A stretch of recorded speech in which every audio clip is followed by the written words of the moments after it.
Buenas tardes. Good afternoon. Are we ready to start? Empezamos ya. Hasi egingo gara oraintxo bertan. Bienvenidos Ongi etorri guztiak a este seminario de mintegi antropología honetara, antropologia, y pandemia feminismo. eta feminismoa Este izeneko honetara. seminario coge el lugar Mintegi hau es un interim, no un intermedio interim moduko bat da. El primer congreso de antropología feminista. Antropologia feministaren lehen kongresuarena. Para el año pasado. Aurreko urterako antolatu genuen, Este año, aurten egin nahi genuen, baina aurten ere ezin izan dugu egin. Beraz, no quedarnos con los brazos cruzados, ezer egin gabe ez geratzeko, una tarde de actividades. jarduera arratsalde hau antolatu dugu. Bi izango dira, lehena mahai inguru hau, Delante de vuestros ojos o a través de vuestras pantallas si estáis siguiéndonos en casa.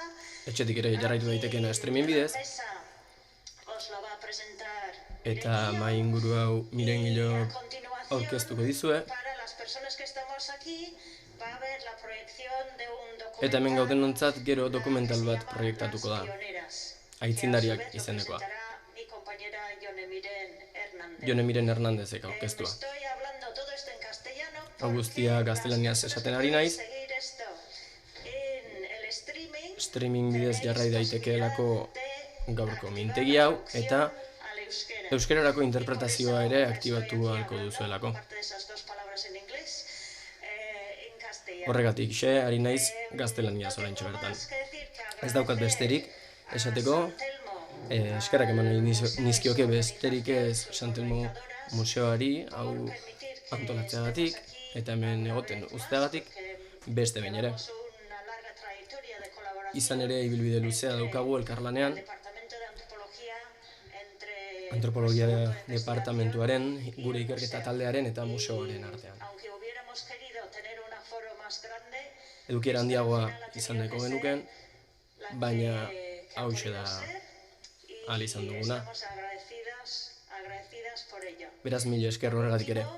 Azkenik, Os cuento que esta jornada se ha organizado nuestro grupo de jardunaldi investigación hauek gure Antropología Feminista ikerketa taldeak el grupo de investigación antolatu du, de Antropología Feminista antropologia feministako de la ikerketa UPV, taldeak, EHUkoak, dentro de nuestro grupo ha eta estado gure taldearen barruan, grupito taldetxo txikiago bat reducido de personas. egon da lanean, Y como desde el grupo nuestros agradecimientos específicamente eta beraz, a esas personas. eskerrik beroenak Nada, que talde espero txiki horretako que pertsona disfrutéis horiei. de la tarde, Beraz, goza ezazue, arratsaldeaz, para aportar, asko dago luego iritzi el emateko, micrófono ekarpen será ugari egin daitezke, izan ere gero mikrofonoa zuena izango da, une batez.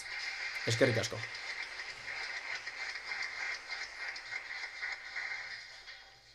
Bueno, arratsalde on guztioi. Buenas tardes a quienes estamos aquí también. Arratsalde on hemen gaudenoi eta pantailaren bestaldean zaudetenoi ere bai, eta beranduxago konektatzen den horretarako gogoraziko dugu, beste kanal batean, Santelmoren webgunean, eskuragarri dagoela itzulpena, eta beraz, eskerrik asko interpreteoi. Bai ahozkoi, bai zeinu hizkuntzakoei. Como ha dicho, vamos a empezar con esta mesa redonda que hemos Mahai inguru honekin hasiko gara, las participantes de ACID ilusio handiz antolatu dugun honetara, relacionado con lo que era el congreso, con lo que es y va a ser el congreso de antropología feminista, ¿no? Que es el deseo por un lado de eta conocer batetik antropologia feministaren jardunaldi hauetan, asmo dugu besteak beste sareak sortzeko eta aliantzak sortzeko une honetan. Beraz horregatik, nahi izan dugu saio hau antolatu eta elkarrekin pentsatzeko eta bidea egiteko asmo honetan, interesa piztu zigun zehazki honako gai honek. Hau da, zein ekarpen egiten ari garen eta egin daitekeen zientzia sozialistatik ikuspegi feminista baten bidez, pandemiaren kudeaketarako. Izan ere, pandemiaren kudeaketa honetan garrantzia oso handia eman zaio ia totala zientzia medikoei, eta zientzia sozialetan hain falta mota izan da hainbat hausnarketa interdisziplinar sortu ez izana. Horregatik, gai honetan pentsatzean, gai asko interesatzen zitzaizkigun adibidez, zein eragin izan duen pandemiak gure disiplinatan, eta zein hausnarketa, ikerketa, analisi eta aldarrikapen mota egiten ari diren esparru horietatik pandemiaren hasiera horretatik.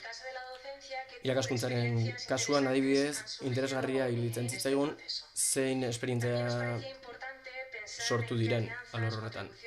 Pentsatu nahi genuen ere, zein ekarpen eta aliantza sor genezakeen gure disiplinetatik eta herri mugimenduetatik. Horretarako, gurekin daude Mariluz Esteban, Euskal Herriko Unibertsitatetik, Dolors Comas ere bai, Universitat Rovira i Virgilitik, Carmen Romero Complutensetik eta Elisa Otero Bikeko Unibertsitatetik. Agroekologia eta elikadura sistemako aditua dena. Esaneko genuke ere, gonbidapena egin genuenean oso zabala zela gaiari dagokionez. Beraz, hitzaldi ezberdinak izango dira,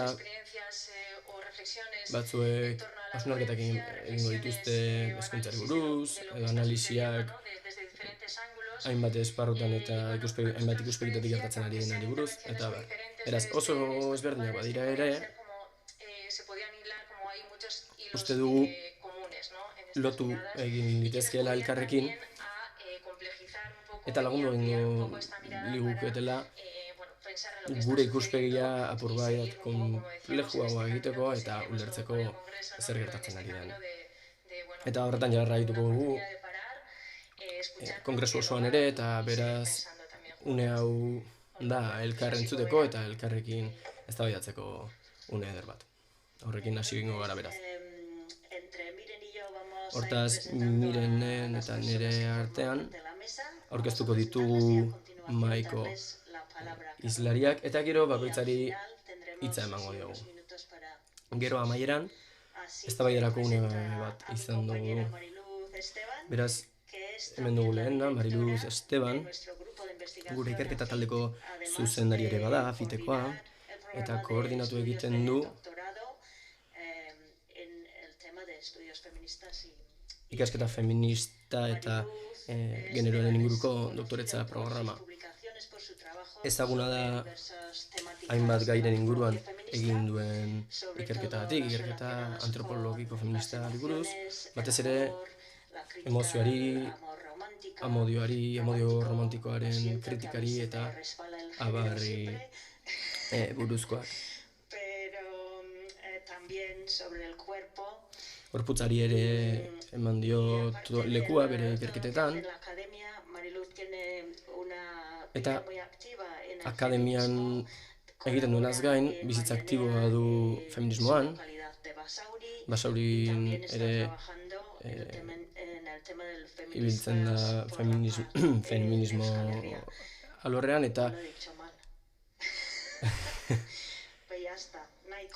eta honekin nahikoa dela uste dut. Eskerrik asko, Mai. Eta arratsaldeon. Eskerrik asko. Eta arratsaldeon. Oso pozik nago hemen egoten eta zuekin. Oso pozik nago hemen egoteagatik eta hau zuekin partekatzeagatik. Eskerrik asko hemen zaudeten guztioi eta entzuten ari zareten guztioi, streamingeko ere bai. Lehen hitzartzea denez, sarrera bat egingo nuke, eta esango nuke gaur egun feministok eta beste mugimendu eta sektore sozialek azken urteotan egin zen ditugun analisi asko, agerian gelditu direnak, uste dut gainditu egin ditu dugula. Eta beraz, uste dut analisiak improvisatzen ari garela eta ari garela analisi batzuk egiten espekulatiboak edo behin-behinekoak direla esan genezakeenak. Gero azalduko dut zer esan nahi dudan honekin.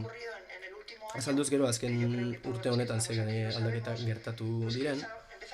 Esango nuke aldaketa radikalak egon direla gorputzen arteko distantzian eta gizakien arteko interakzioan, eta gero eta mendekotasun handiagoa dugula teknologiarekin eta hasegabe guztien gaituen gero eta sozialidade digitaleko batekin.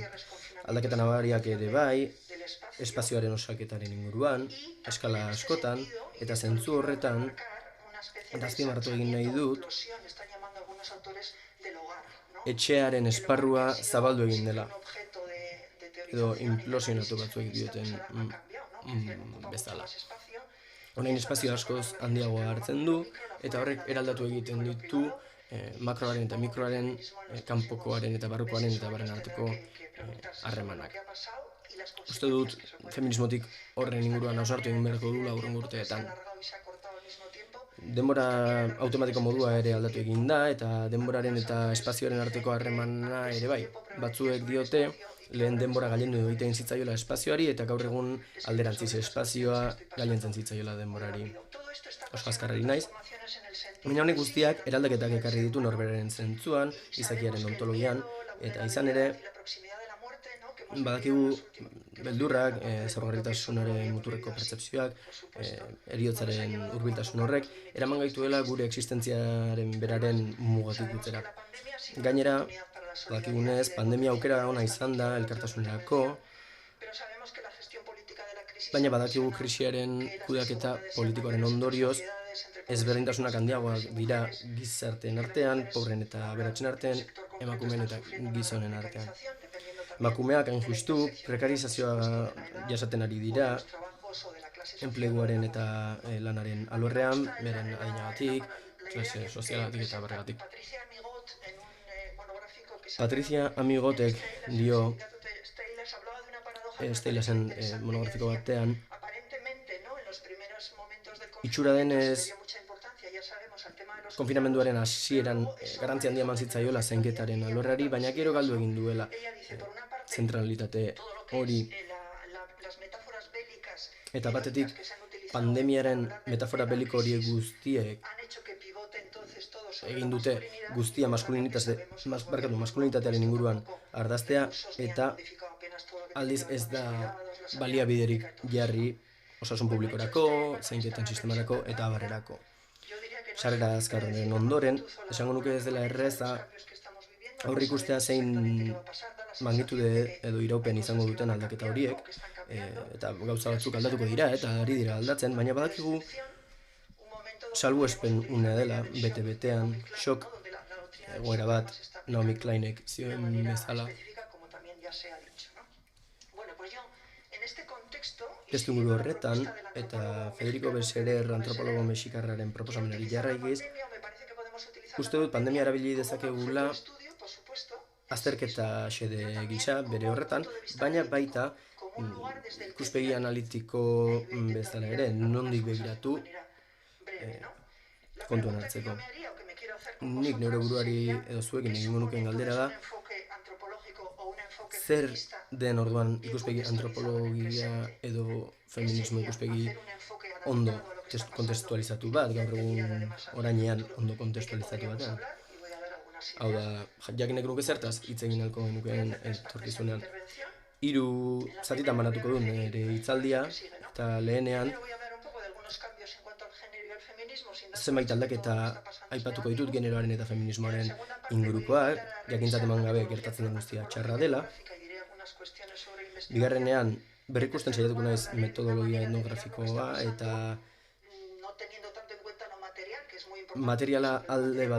alderdi materiala alde batera utzita gertatzen ari dena aztertu nahiko nuke, eta honen guztiaren dimentsio sentsoriala eta emozionala aztertu nahiko nuke hirugarren zati honetan.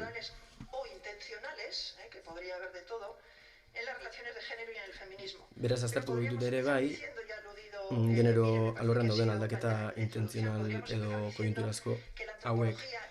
Esan genezake, antropologiak eta zientzia sozialak ez direla erabili instantzia ofizialetatik ulertzeko zer ari den gertatzen.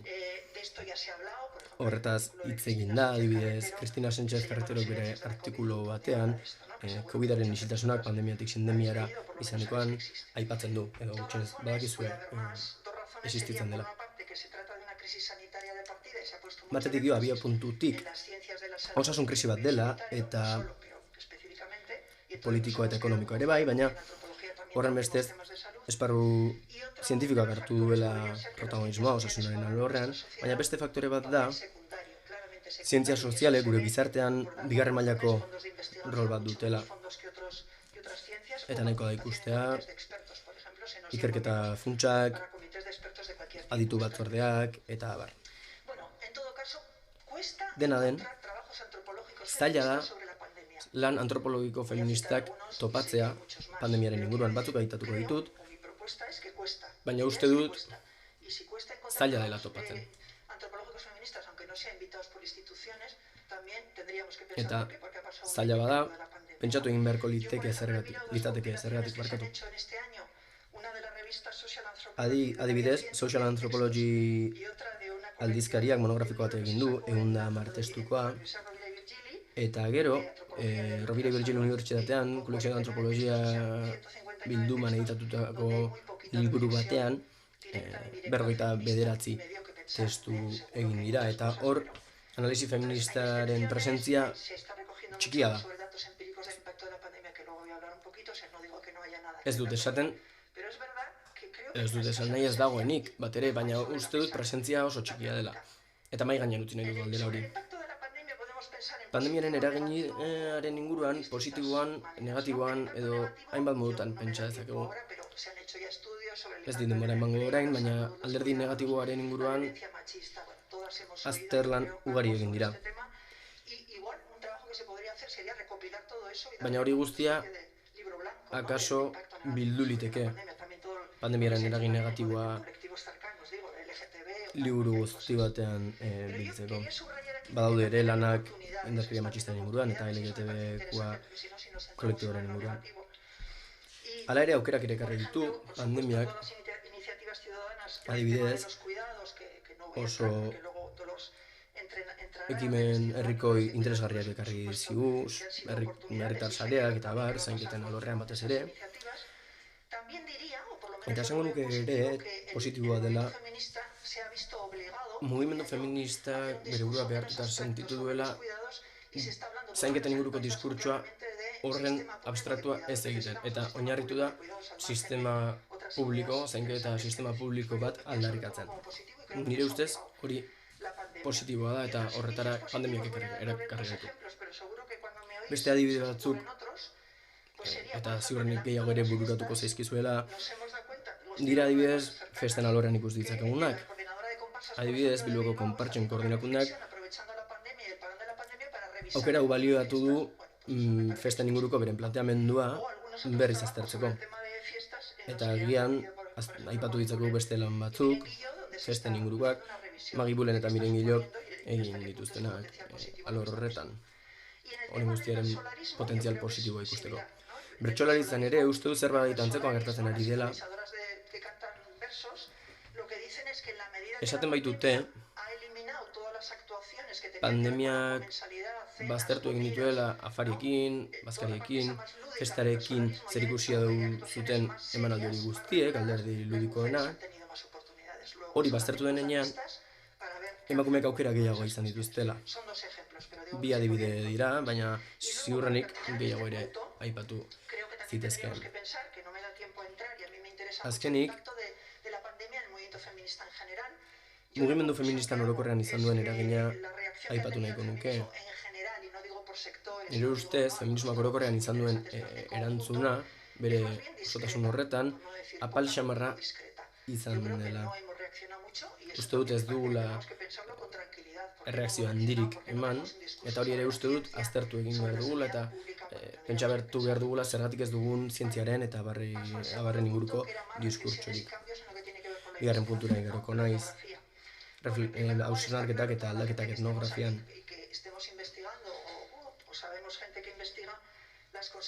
Ikertzen dugunok, badakigu zein ondorio ekarri dituen pandemiak eta garbi daude. Ikerketa etnografiko asko, egokitu egin behar izan dira, edo bertan bera utzi. Eta estrategia metodologiko berriak sortu behar izan dira. Adibidez, Horrek dilema metodologikoak ekarri ditu, nola zaindu geure buruak ikertzaile gisa, edo nola zaindu gurekin parte hartzen duten pertsonen segurtasuna. Irakurri nuen ere mugikortasunaren garrantziaren alorra edo ideia aldatzen ari dela. Pandemia lehen disiplina honetan oso presente zegoelako eta bapatean desagertu egin delako. Horrek pentsarazten digu, garrantzi izan dezakela urruneko etnografiaren aukerak, eta uste dut interesgarria dela ikerketaren eta mugikortasunaren gai hori aztertzea gure kasuan. Uste dut pandemiak ere aukera eman beharko ligukela pentsatzeko dimentsio autoetnografikoaz. Uste dut une egokia dela hori berritzeko eta berriz aztertzeko, berrikusteko. Lan antropologiko feminista bat egitean bazirudien lehen alderdi autoetnografikoa sartuz gero hobea zela. Uste dut hor badagoela nahasmen bat egiten denaren inguruko hausnarketa jokabide bat den eta estrategia autoetnografikoaren ingurukoa. Uste dut hori eguneratu beharra dagoela. Eta egia da pandemiak guztioi eragin digula, eta hori interesgarria dela, baina agian hemen otu zitzaidan metodologia autoetnografiko kolektiboez hausnartu ahalko genukeela. Badaude 8 doktore gai Magibulenekin lanean aritzen direnak gure doktoretza programan, eta horren inguruko artikulu bat argitaratu dute, komunitate feminista bat birusaren garaian izenekoa. Hau da, kolektiboan pentsatzeak ere eman diezaguke zenbait gako.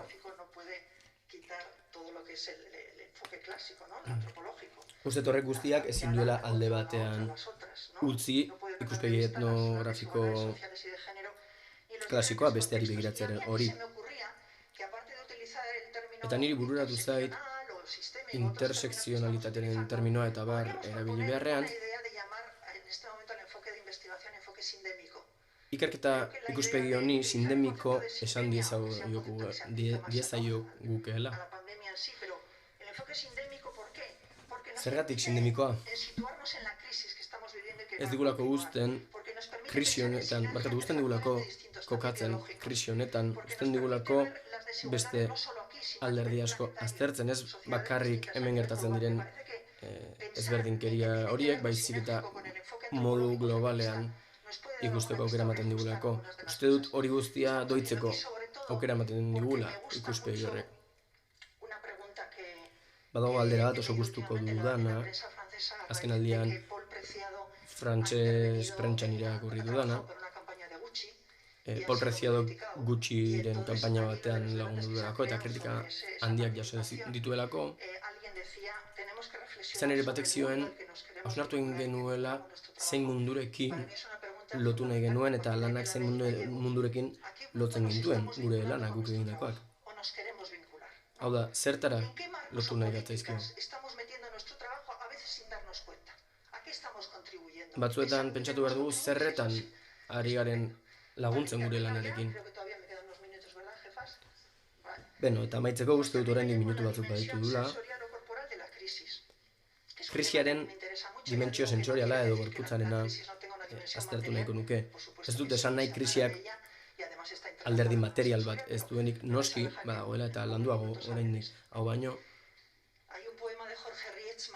Baina badago Jorge Ritzmanen poema bat, dioena kataklismoak arpegiz aldatzen ari dira, eta ni azalberritu egin behar naiz.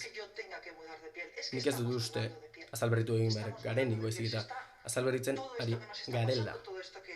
Gertatzen ari zaigun hau guztia berregituratzen ari da gure sentsorialitate individual eta kolektiboa, eta nire ustez ez gara nahikoa pentsatzen ari horren inguruan. Bai elkarrizketa informaletan, baina ez serioki. Pentsatu behar dugu zein teoria ditugun eskura, eta uste dut zainketen eta afektuaren inguruko diskurtsoak aukera ematen digula horretarako. Eta uste dut,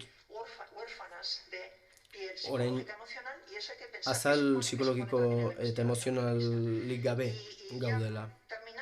Bukatzeko, pentsatu beharko genukeen, zeri esaten diogun presentzia, zeri hurbiltasuna eta zeri urruntasuna.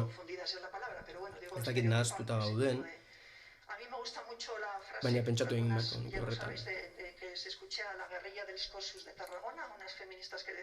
Guerrilla del Cosus Tarragonakoei entzunien esaldi bat eta oso gustukoa dut. Da, presentzia lehena politikoa ere badela. Eta uste dut berriz pentsatu behar dugula zer den hurbiltasuna eta zer den urruntasuna. Hain justu, mugimendu feminista existitzen bada, urruntasuna ere hurbiltasuna delako da. Bat sentitzen baikara urrun dauden horiekin ere. Orduan, feminismoa horren erakusgarri da. Oso gustukoa nuen ere urruneko pedagogiaren inguruko hitzaldi bat, eta bertan Domenico Modugnoren kanta bat agitatu zuten, Enrika Bonacortiren letra zuen kanta honetan, La lontanantza, urruntasunaren ingurukoan, zioen urruntasuna haizea bezalakoa zela, su txikiak itzaltzen zituela eta handiak pizten. Amodiaz ari zen, baina uste dut beste gauza batzuei ere aplika dakiokeela. Hau da, distantzian ere elkar ikus dezakegu, elkar fereka dezakegu elkar, eta haizea bezala egin dezakegu, hola guztia aztertzean. Aukera bat da, baso guztia begiratzea, antropologian egin ohi dugun bezala. Beste aukera bat da, haize bihurtzea eta zuhaitzen artean sartzea eta igarotzea horiek ferekatzea eta abar. Pentsatu daiteke beno eta honek zer esan nahi du ikerketa metodologian.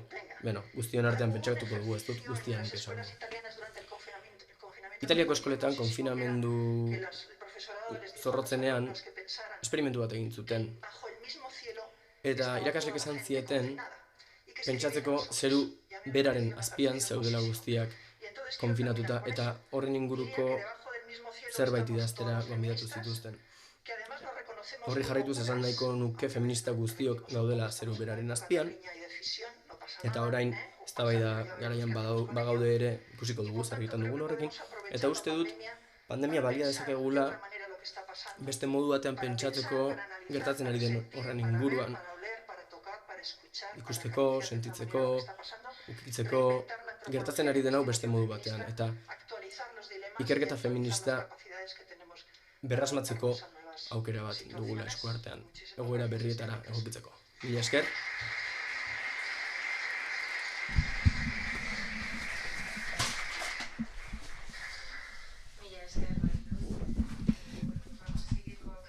Jarraituko dugu orain Carmen Romerorekin.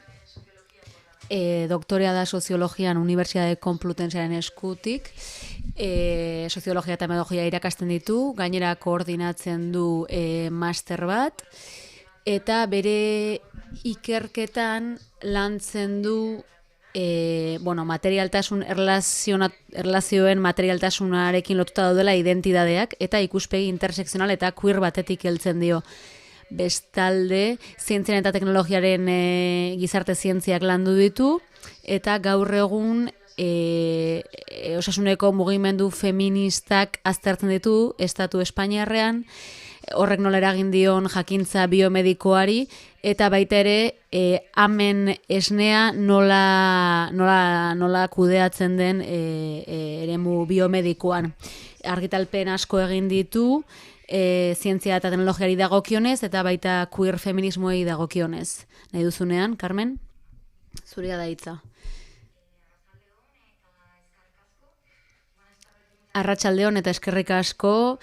Ez dakit askoz gehiago esaten euskeraz, sentitzen dut, zeren horrek erakusten du tokitxarrean daudela hizkuntzen irakaskuntzaren politika estatalak.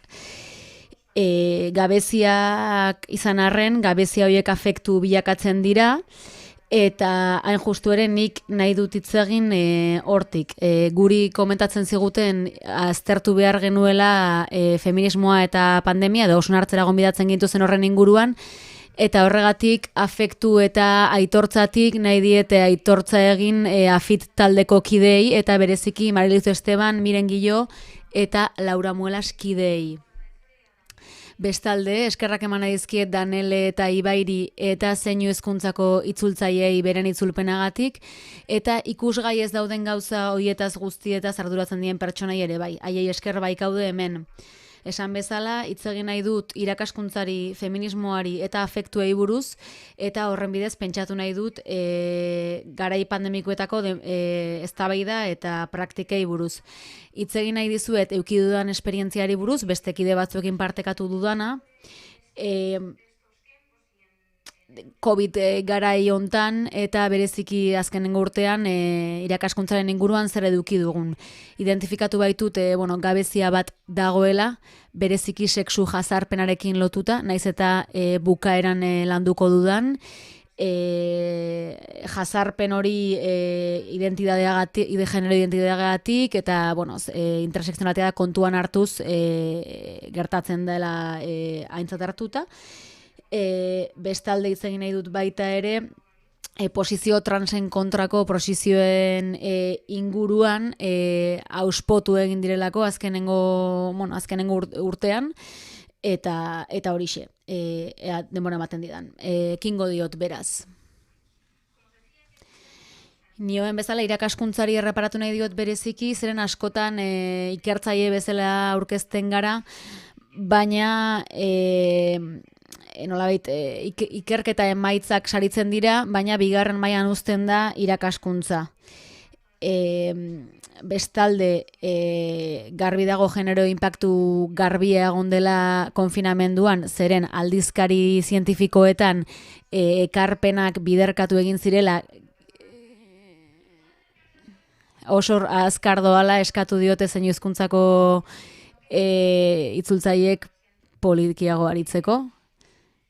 Eta beraz, eten bat egingo dugu. Etxean geunden bitartean, paper asko bidali zituzten gizonek aldizkarietara biderkatu egin zen kopurua, eta emakumeek idatzitakoak berriz murriztu egin ziren. Ez da harrigarria, baina agerian uzten du nola ez dauden berdin banatuta zaintza lanak emakumeen eta gizonen artean. Bestalde, emakume zaien izenean, trans emakumeak aintzat hartuz egiten dut, hori baita, ala dagokio eta. Orduan, nahi diot arreta gehiago eskaini irakaskuntzari, uste dut arreta berezia eta interes berezia eskaini behar diogula, zenen badirudi ez, bigarren mailako gauza bat dela, baina esan nahi dut, aldarrikatu nahi dut irakaskuntza agindu feminista bat dela. Zeren eragina handia daukagu irakasle bezala gure ikasleetan, eta Spidermanek esaten zuen bezala botere handi batek berekin dakar ardura handi bat. Irakaskuntza ohikoa da, egunerokoan egiten dugu. Karrera akademikoan trabatzat edo jotzen da. Emakumeok ondo ulertzen dugu hori, zeren espazio feminizatutzat hartu hori da. Alere irakaskuntzan arrakala asko ikusi ditugu azken aldian, egoera aldatu denean azkenengo urte hontan. Astebeteko epean hasi behar izan genuen online ematen eskolak, eta naiz eta irakaskuntza ez zegoen horretarako prest, baina esan ziguten keep calm and carry on, alegia jarraitu aurrera. Izan ere, ezinbestekoa da denok sostengatzeko, irakasle zein ikasle, ezoiko momentuetan ohiko jarduerei eustea. Jakin badakigun moduan denoi eragin digu egoera honek, baina aurrek, nerabek eta gazteek arazotzat aurkezten dituztenez, dituzte beraien praktikengatik, baina haiek ere oso egoera zaila bizi dute, oso sentsazio eta sentipen zailak bizi dituztelako gaur egun, larridura, antxietatea, kontzentraztu ezina, horrek gure eskoletan badu eraginik eta kontuan hartu behar dugu. Hortxe dauzkazue ikerketa batzuk. Orduan, nola eman eskolak pandemian? Hemen nahi dut hitz egin zalantzei, porrotei eta zenbait arrakastari buruz ere bai.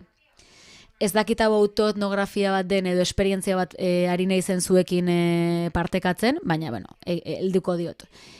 Bizi izan dugun esperientzia honek bi denbora izan dituela esango nuke, batetik konfinamenduko denbora, hasierako irakaskuntza online hori, eta ondoren bigarren ikasturte berriaren iritsierarekin, erdi presentzialtasun batean ibili gara, unibertsitate bakoitzan eta sail bakoitzean norbere moduan antolatu dena. Orduan, normaltasun COVID bitxi honetan, badira puntu batzuk aipatu nahi nituzkenak. Gero sankonduko dut, hala ere. Konfinamenduan eta irakaskuntza online hortan, hasiera baten denok ezjakintasun bat partekatzen genuen, ikusten genuen eskolak nolabait ere, beste modu batera aipatuko dizuet. Hortxe utziko dut zerrenda. Bereziki garrantzitsua da esan dudan moduan, auzi hauek esan dezagun bi une zeudela nire iritziz behintzat. Batetik, online irakaskuntza hori, ez jakintasuna, eskolak denbora ordenatzeko modu bezala, aurreko atxikimenduak eta loturak lantzea, emozioak, kezkak eta beste, baina aldi berean badago beste galdera bat da zein geratzen da kanpoan, ez? Eta nola egokitu gaitezken pertsona horiek kanpoan gera ez daitezen. Azken baten ez ziguten eskatzen hori egiteko, baina gu handik ateratzen zerbait zen. Bestalde, ja espazioan agertu nintzenean, beste kontu batzuk azaleratu ziren, maskara, distantzia, mututasuna, kolektibitatea ezin sortzea, erritmo hautsiak. Hau bereziki kezkagarria iruditzen zait generoa eta pentsamendu feminista lantzen duten irakasgaietan. Zeren bidaia baten modukoak dira irakasgai horiek. Ikasleak irakasgai hortan barrena bidaiatzen dira. Ez da ikaskuntza kognitibo bat hutsean, baizik eta material arriskutsu bat asko mugitzen diena eta gainera batzuetan mina ere eta bestelako emozio intentsuak sortzen dizkiena. Eta hor lagundu egin behar zaie, zeren azkenean prozesu oso eraldatzailea baita. Eta gainera aitortu behar dugu gure intentzioa irakasleon artean dela ikasleek betaurreko bioletak jarditzatela eta beti ere intersekzionalitatetik eta transakaintzat hartuz eta ez ditzaten berriro kendu betaurreko hoiek. Beraz, konfinamendua hasi zenean, berehala hasi ginen klaseak ematen maiztasun arruntean, eta eskola horiek balio izan ziguten denborak eta bizitzak antolatzeko, aldi berean konturatu nintzen nire semea sartzezela ni eskola ematen nintzenean asko gustatzen zitzaiolako, eta orduan aldaketa batzuk egon ziren, eta ondoren irakaskuntza erdi presentziala askatzaile izan zen egin batean itzuli nintzelako denbora asko etxean egon eta gero, eta beste alde batetik ambivalentea izan zen. Batetik telebistako aurkezle bat bezala sentitzen nintzen kudeatu behar nuelako ikasle batzuk eskaselan egotea eta beste batzuk handik kanpo. Eta nire portatila eta unibertsitateko ordenagailu erabili behar nituen biak batera. Bestalde, ezin nituen ikusi ikasleen aurpegiak, eta ondorioz ezin nuen asmatu zer zerabilten buruan, jendeak ere zuen hitza hartzen, ez zuten elkar ezagutzen, eta ez ziren sortzen konplizidaderik aurreko urteetan bezala, eta baita ere txandaka ibiltzen ziren gela batetik bestera. Ni neu urrunago sentitu naiz nire eskoletan, eta uste dut nire ikasleak berdin sentituko zirela. Feedback ona eduki dut, baina hain justu ere genero indarkeriaren soziologia, kriminologian eskolan ez nuen lortu etxaitasun hori edo kontrakotasun hori kudeatzea. ohikoa da, zeren ideia akastun askotatik etortzen dira, eta egoera hontan are gehiago. Normalean hori momentuan bertan landu dezakedan arren eta bideratu dezakedan arren, oraingo hontan ez dut lortu. Horrez gainera, hala ere, izan nuen arrakasta bat konfinamenduko garaian ezagutzaren soziologia eskolan. Pasaden kurtsoan, pasaden ikasturtean. Normalean Bruno Laturri segika eztabaidak analizatzen ditugu beste tresna batzuekin batera, ala nola ikaskuntza esanguratsua edo ikaskuntza komunitateak, baina ikus dezazuen zer den eta zer egin dugun honekin guztiarekin pare bat bideo jarriko dizkizuet talde honetako kideekin batera eraiki ditugunak. Zehazki Biel Navarro, Patricia Alia, Teresa Peset, Emma Momoenari, Cesar Herreros eta Cristina Romero kideekin. Bi bideo dira, labur-laburrak, aurkezpen baterako prestatu genituenak, bazen behin ezagutzaren soziologiaren eskola bat, eta Laturren metodologiei jarraika lanean ari zena. Nola nahi ere, pandemiak eten egin zuen gure bizitza eta eskolak pantaila bidez jaso genituen. Denak elkartu ginen birusa aztertzeko. Une horretatik aurrera, erreminta berriak deskubritu behar izan genituen, pantaila bat tarteko geneukala, unibertsitateak kolaborate bat eman zigun eta gure kontura egin genituen hainbat diagrama eta hainbat denbora lerro.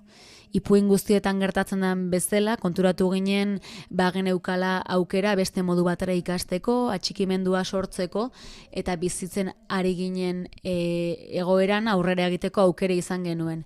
Eta pozik bizi izan ginen irakaskuntzaren rolak itzuli purdikatuz.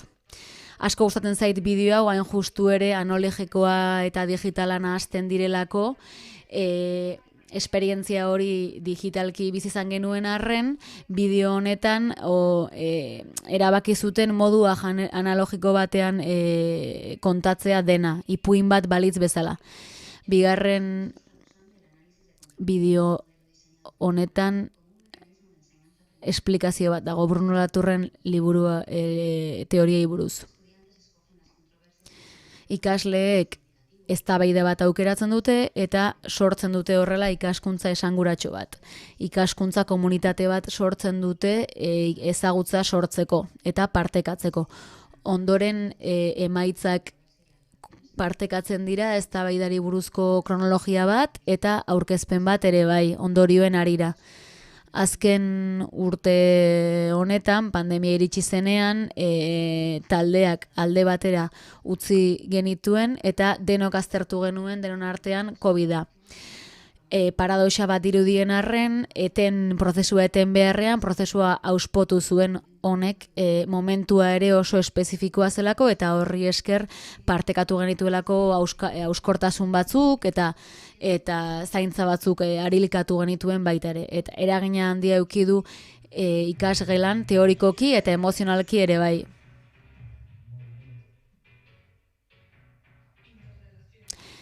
Harremanak jarraitu eragileei.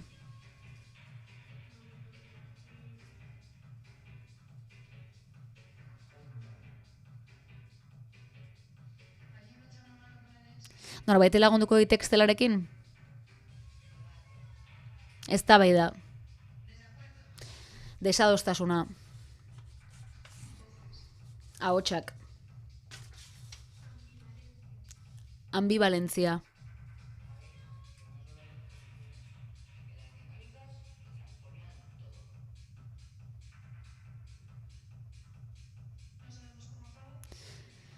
Ez dakigu nola amaitzen den, baina ikusiko dugu.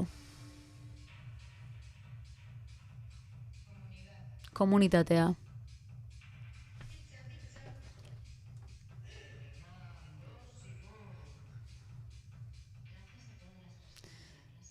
Mila esker parte hartzaile guztiei. Denok egin dugu hau, ez bakarrik bideoan agertzen garenok.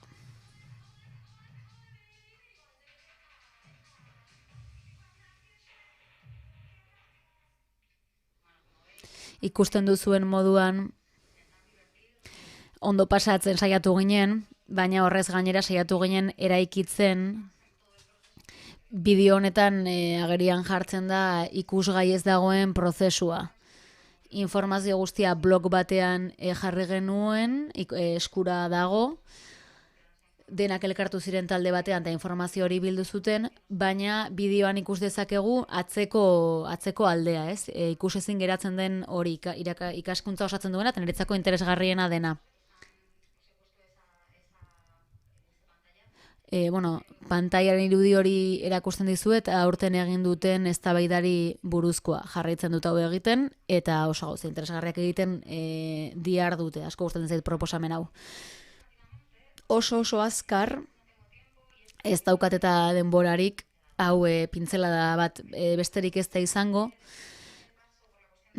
irakaskuntzaren kontuari errepaso bat eman eta gero, iruditzen zait badirela beste alderdi batzuk oso garrantzitsuak, jazarpen egoerei dagozkienak hain zuzen ere. Une honetan, egon dira isiltasun handiak. Erdi presentzialtasunean geundenez edo ikaskelatik kanpo bazirudien jazarpenak ez desagertu zirela, baina ez da hala. Askotan sare sozialetara pasa dira edo beste eremu batzuetara edo beste modu batera gertatu dira. Horrez gainera bigarren neurriko jazarpenak ere ikusi ditugu. Alegia, salaketak babesten dituzten jendearen aurkako jazarpena handiagotu da. Berbiktimizazioa ere bai handitu da. Hortik aurrera sortu ditugu erantzun kolektibo batzuk, Somosagoaseko puntu bioleta, bertan elkartzen gara ikasleak, gurasoak eta irakasleak, martxoaren 8an jardunaldi batzuk antolatu genituen,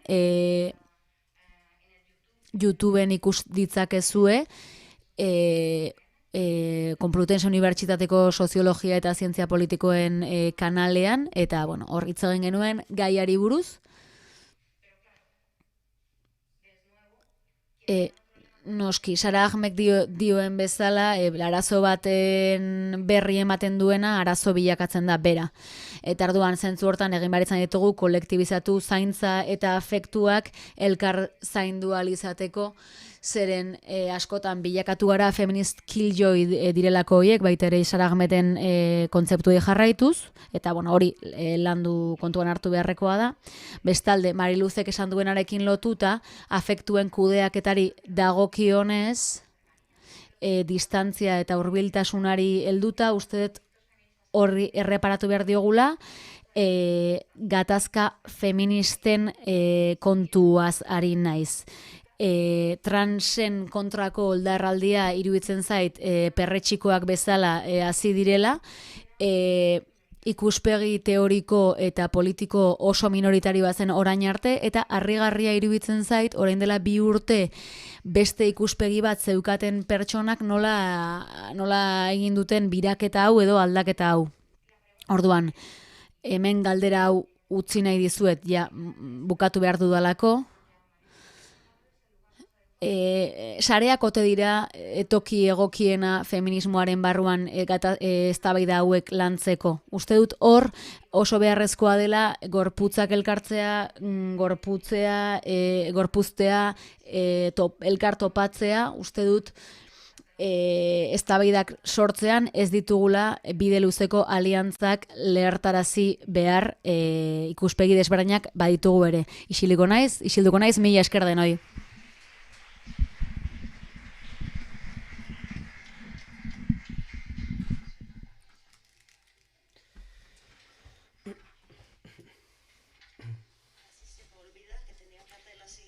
Ia, aztu egin zait urrengo aurkezpena niri zegoki dela. Hain murgilduta gelditu naiz Carmenek esandakoan. Pozarren aurkeztuko dizuet Dolores Comas. Ia fiteko beste kide bat izango litz bezala sentitzen dut. Askotan etorri baita Euskal Herrira, gure unibertsitatera. Eta gutako beste bat da, ia. Gainera, katedraduna da, Rovira i Virgili Unibertsitatean, Tarragonan. Referentzia handia da guretzat, baita estatu osoan ere, antropologia feministaren alorrean, ekonomiaren alorrean hain zuzen, lanaren inguruan azterketa ugari egin ditu, laneko ezberdinkeriaz, eta horrek eraman du gaur aurkeztuko digun gai horretara. Sarri mahai gainean jarri dena hain justu zainketen gaia da. Hitza oraintxe emango diot, eta esan nahi dut aurretik, mahaikide guztiak bezala, aktiboa izan dela akademian eta akademiatik kanpo, politikan ere aktibo egon da, eta edabideetan ere bai. Beraz, beste zer gabe eskerrik asko Dolors da ongi etorri, zurea deitza. Arratsaldeon. Eskerrik asko Magi zure aurkezpenagatik. Izan ere, nik hasteko gonbidapena eskertu nahi nuen. Batetik, elkarrekin hausnartzeko horretan ari baikara, eta gauzak partekatzeko. Eta bestetik, berreskuratzeko, esan dugun bezala gutako beste bat naizela ez. Hori berreskuratzeko nola ematen ari gatzaizkion balio ematen, pandemiaren aurretik oso arruntak ziren alderdi batzuei. Adibidez, lagunak topatzearena. Hemen lagunak topatu ditugu, eta haiekin afektuak eta ezagutza partekatzen dugu. Hori beraz eskertu nahi dut bihotz-bihotzez. Zainketen inguruan egingo dut hitz, eta hasieran hausnarketa bat egin nahi dut gero berriz lur hartzeko. Eta horren ondoren berriz itzuliko naiz, orokorrenera hori baita utopikoena.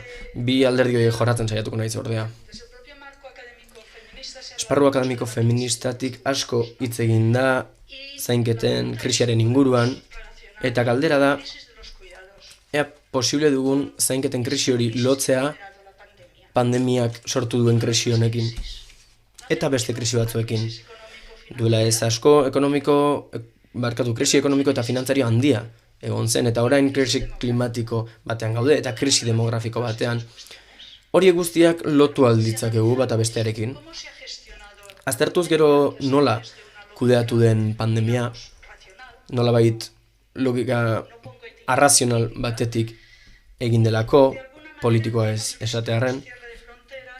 Ikusi dugu mugak itxi direla, berroialdiak ezarri direla, funtsezko langileek lan egin behar izan dutela, telelana sustatu duela, eta horrek guztiak ekarri du sufrimendu handia, krisi handia, zenbait langilerentzako arrisku handia ere bai, funtsezko entzat bereziki, eta zentzu horretan, krisiak gogorren jasan izan duena,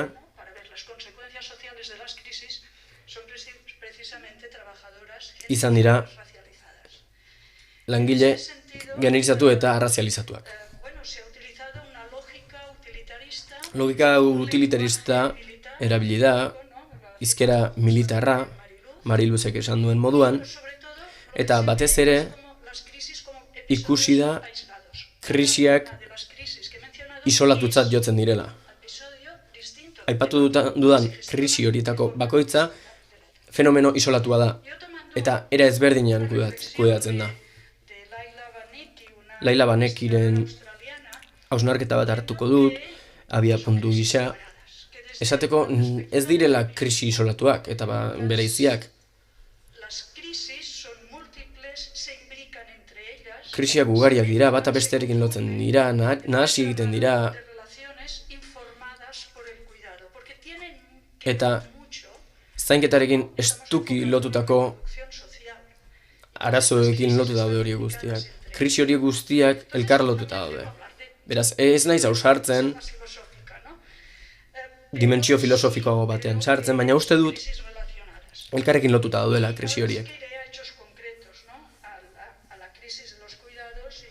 Eta orain, helduko diot zainketen krisi horri, eta pandemiak zein eragin izan duen zainketetan. Horregatik, orain amaitzen ari garen ikerketa hau aipatu nahiko nuke, eta berizena zainketak garrantzia du, genero inpaktua, adineko mendekotasuna duten adinekoen zainketen langileen kasuan.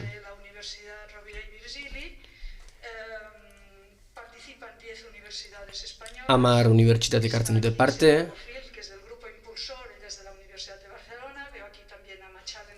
hemen hainbat kide ikusten ditut, hainbat lankide azken finean, eta azken finean hori larrialdi funts bat izan zen, Kruetik sortutakoa, errektoreen kontseilutik.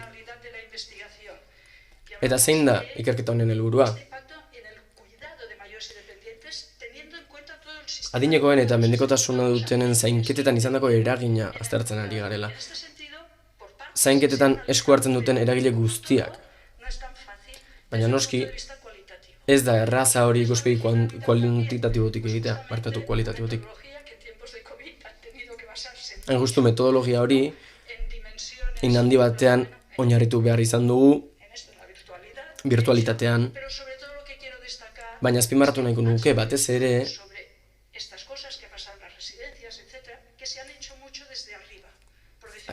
ikerketa asko egoitzen inguruan eta abarren inguruan egindakoak goitik etorri direla enpresetatik, instituzioetatik eta abar. Hori ezin dugu ahaztu. Ezin da ahaztu, ez dugu ahaztu behar. Eta gu behetik ari gara. Hau da, lan egin dugu, elkarrizketak egin ditugu, eta zaintzaileekin egin ditugu elkarrizketak, autoritate gisa hartu ditugu. Nolabait, txosten batean islatzen saiatzen ari gara, eta oraindik kostako zaigu hori egiten, baina islatu nahi dugu nola bizi izan den krisi hau, nola jorratu den adinekoen eta mendekotasuna duten zainketa, baina baita ere zeintzuk izan diren ahalduntzeak eta zein ausardia eta indarra emakume askok izan dutena egoera honetan. Oinarri hartu dugu zaintzaileen kolektiboa eta haien lana. Baita krisi honetan, pandemia honetan izandako egoera. Eta hau azken finean, zainketen krisia deritzogun horren isla izan da. Sektore askotan, familiak, adibidez, familietan emakumeek, sostengatu egin dute. Eskolak itxi ziren, eguneko zentroak itxi ziren. Hau da, aurre egin behar izan zaio lan egiteari batzuetan etxean eta zainketa horiei. Kasu honetan, adinekoen eta mendekotasuna dutenen zainketa horiek. Esan bezala, tensio handiko egoerak sortzen ziren, baliabide asko itxita zeudelako une horretan. Jendeak gaixotasunak, kronizitateak zituelako arazoak eta ezin zuten kanpora irten, ezin zituzten beren errutinak praktikan jarri. Eta horrek nolabait botere publiko horiek oinarritzat hartu dute familiek egiten dutena, emakumeek egiten duten hori, eta jakintzat eman dute emakumeek zaintzen jarraituko zutela. Etxez etxeko arreta zerbitzuetako langileekin ere egin dute lan. Egin dugu lan. Haiek etxez etxe ibiltzen dira, egoera bakoitzaren larritasunaren arabera zainketak emateko, eta horiek dira ikusezinenak, ez ezagunenak, arazo ugari izan dituzte, oso lan prekarizatua dute, kosta egiten zaie lanaldi osoko lanpostuak topatzen, mundu guztiak ordu berak nahi dituelako zainketetarako, eta horrek guztiak zaildu egiten du 1.000 eurotara iristea, baina ez bakarrik 1.000-era, baizik eta 700-era ere bai. Beraz, arrisku handia izan dute kutsatzeko eta ikusezin gelditu dira guztiz. Una trabajadora de un servicio de asistencia a domicilio, ¿esto qué es? Es decir, la propia policía. Eta poliziak ere askotan ez zekien zertzen pertsona hauek egiten zuten lana. Las residencias, hoy las residencias. Eso Egoitzena ere beste gai garrantzitsu bat da. pública. Imaginemos también, estamos hablando Gehien plazaratu izan den arazoa izan delako, baina hor ere langileek prekarietate handia esaten dute. van a otro paso, pero la mayor parte de personas que son las cuidadoras directas no llegan a los 1000. Hemen beste arritmo batean bazaudete ere, zaintzaile gehienak ez dira heltzen 1.000 eurotara.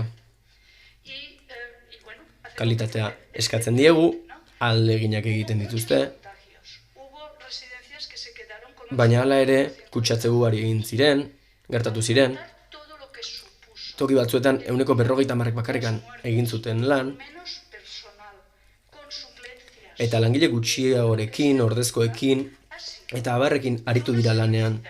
Que la verdad tenemos Eta hori sekulako tipo en este sentido heroikotasunekoa da. muy poco reconocido.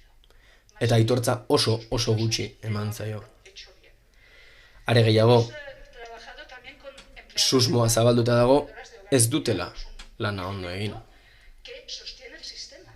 Y además Eta hori guztia sistemak sostengatu du, justamente se han reforzado, es decir, algunas han padecido, ¿no? Confinamientos, no are gehiago, despidos, o a lo mejor no vengas. haien egoera okertu egin da. Konfinamenduak bizi izan dituzte, kaleratzeak, enpleguen mailen borondatearen mende egon dira, Menos derechos, lo sabemos. eta badakigu eskubide gutxien dituzten langileetakoak direla, eta horietako asko, gainera, gehienak atzerrikoak direla, beste sektore batzuetan bezala. Komunitateko ekimenak ere aipatu behar ditugu, eta hori da Alderdi Politena, Mariluzek aipatu dituenak bezalakoak. Sare ugari sortu ziren, zailtasunak zituzten pertsona horiei laguntzeko, bakarrik zeudenei, eta aurre egin ezin zietenei, egoera horre. Que quiero resumir. Bueno, es evidente el Agerikoa da, movimiento del cuidado social. ez dagoela aitortzarik Y esto se ha visto mucho en la zainketetarako. pandemia, es decir, se aplaudía Pandemian bete-betean ikusi dugu, txalo egiten zitzaien osasun alorreko langileei, las personas eta aldiz, dimensión del cuidado social más zainketa sozialeko sospechosas de no haber alorrean lan egiten zuten horiek, susmagarriak ziren lanak gaizki egitearen susmoa zuten. mucho que ha pasado. Eztabaida luzea izan genezake gertatu denaren inguruan, eta garbi dago osasun sistema kolapsatu egin zela, eta bazterkeria egon zela, En residencias, egoitzetan bizi ziren acceso pertsonen aurka, eta osasun sistemarako zuten sarbidean baztertuta egon dira. Ez oso modu esplizituan, baina egon zen. manera también esto afecta Nolabait horrek ere percepción eragin dio en estos centros. zentro horietan egin denaren inguruko pertzepzioari. Este sector no fue tenido en cuenta Sektore hori desde el punto de vista ez zen kontuan izan ikuspegi epidemiologikoari dagokionez. Esta es una gran pregunta, ¿no? Ezikusiarena egin zitzaion, eta galdera horrek zergatik egin zen, zerikusi handia du sektore horren Muy deprisa también, ¿no? ikusezintasun horrekin. Un sector en que quienes son las agentes principales, quienes son cuidadoras, son Sektore sobre todo mujeres. horretako eragileak, zaintzaileak, gehien bat emakumezkoak dira.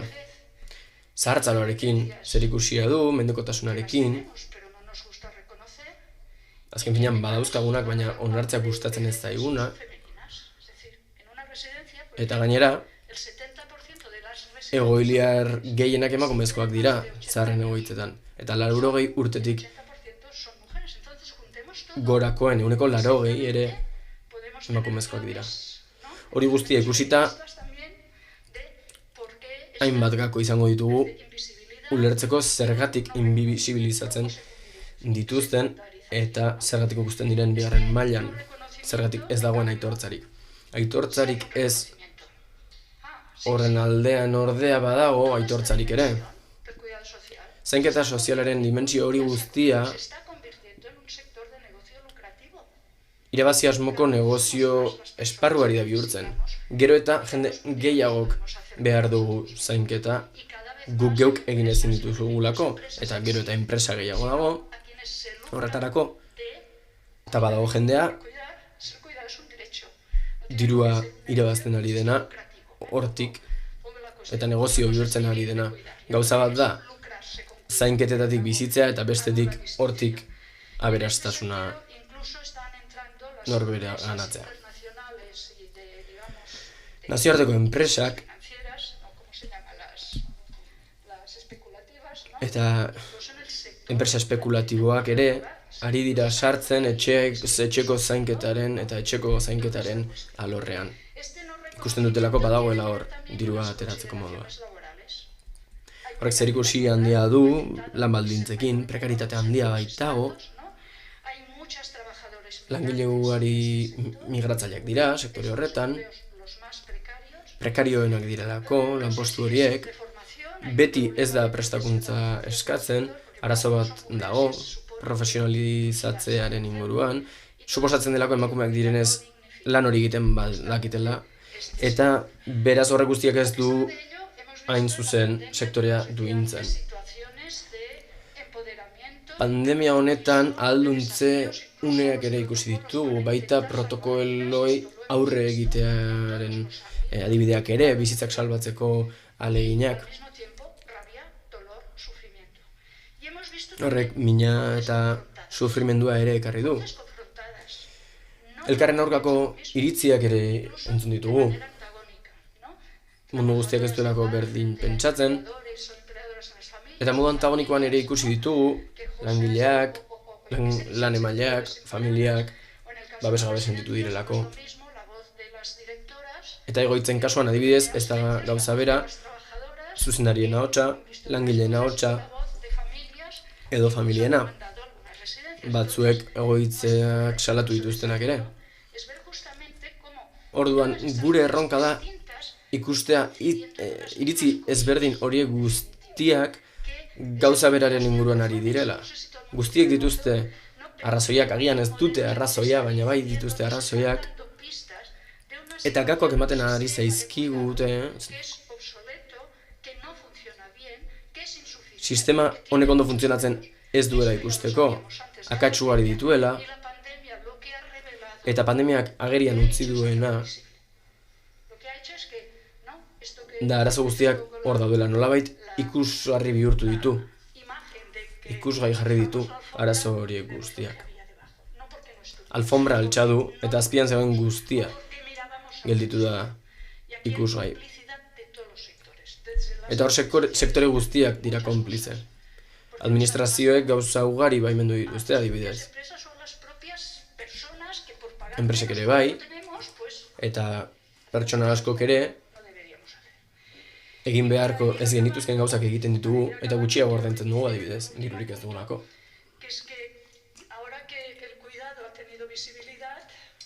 Orain, zainketak ikusgaitasuna izan duenean, gauzak ikusten bai dira egiten ez direnean, une honetan aldarrikatu egin behar da zainen beharrezkoa den zainketa. Zainketa eskubide bat da, ez gutizia bat. Zainketarik gabe ez baitago bizitzarik, hain da agerikoa, esaten ari garen hau, eta hala ere azpimarratu egin behar da. Zainketari politikotasuna falta zaio. Ez du jendea mobilizatzen, ez da jende holderik sortzen. Eta aldarrikapenak badauden arren, ez du dimentsio hori hartzen. Aldarrikapenak badaude, salaketak ere bai, familienak, baina haien helburua da errudunak bilatzea. Eta hori baino ikuspegi zabalagoa izan behar dugu. Une oso garrantzitsua delako daukaguna auzitan jartzeko. Aldarrikatu egin behar da, zainketak jasotzea, eskubide gisa. Eta askotan esaten dugu, zainketak demokratizatu egin behar direla, hobeto banatu behar direla. Gizonak ere esku hartu egin behar dutela beraiek ere. Eta amaitu egin beharko dut, bestela herri eta egingo diate eta. Articulador de relaciones sociales, ¿no?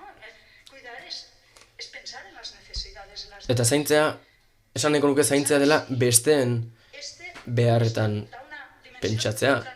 Eta horrek dimentsio eraldatzailea ematen dio zainketa emateari. Feminismotik azpimarratu izan ohi den bezala. Estamos en este grupo de investigación. Ikerketa talde honetan, Bueno, hemos analizado todo eso y estamos hau guztia aztertu dugu eta haserre gaude. ha pasado. Gertatu den guztia gora behera, ¿Qué más? zainketa ez da agenda politikoan sartu. Zer gehiago gertatu behar da? Bueno, esto lo está Galdetzen diogu geure buruari. gobierno, pues no está Katalunian ere ikusi dugu gobernu berria dago, baina ez du agenda politikoan sartu. Beste gauza batzuk bai, baina hau ez. Estoy hablando del caso de Cataluña, de un foro Kataluniaren kasuan, un foro que foro sozial bat académicas aldarrikatu dugu, akademikoak eta con el cuidado mundu sozialeko pertsonak bilduko dituena, para establecer alianzas. No aliantzak sortzeko, ez ezberdintasunak bilatzeko, baizik eta batzen gaituena, todos ganamos, win-win egoera bat, guztiok irabaztekoa. ¿no? Con profesionales, Izan ere hori gertatuko da, zainketa sistema egoki bat badugu, con un trabajo dignificado profesional duinak baditugu, que garantice eta sistemak bermatu egiten baldin badu zainketetarako sarbidea. lo político. La idea Beraz, aldarrikapen politiko bat egingo dugu. reivindicar, pedir un sistema nacional de cuidados, Eskatu egin behar dugu zainketa sistema nazional bat, los cuidados itun sozial bat, con la salud, ¿no? osasunarekin egin zen bezala, De cuidados sistema publiko bat eskatu behar da tengamos acceso y zainketetarako, osasunarekin gertatu zen bezalaxe. Eta orain bai bukatzeko, vamos a hacer en el mes de marzo del año que viene. Bueno, acabar con esta idea del cuidado como valor y como algo aipatu nahi dut zainketa balioa dela eta guztia gurutzatzen duen zerbait dela. articulador de relaciones sociales. Harreman sozialak artikulatzen ditu, ezinbestekoa da bizitza mantentzeko, Dimensiones que entendemos eta horrela ulertzen dugu están relacionadas. krisi guztiak lotuta daudela. Bai, krisi ekonomikoa egon da, En los cuidados eta eragina izan du zainketetan, zainketa krisi egon da, eta badago, krisi demografikoa ere badago, hay crisis climática. klimatikoa ere bai, Todo tiene que ver con eta guztiak zerikusia du estraktibismoarekin, sistema honek duenarekin, baliabideak erauzten baititu naturatik, eta gure bizitzatik ere bai. ya está.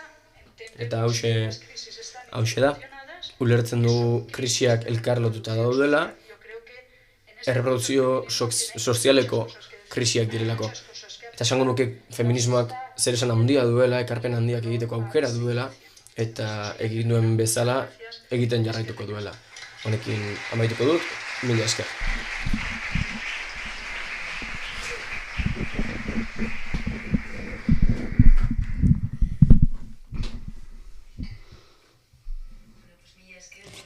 Mila esker, Dolors.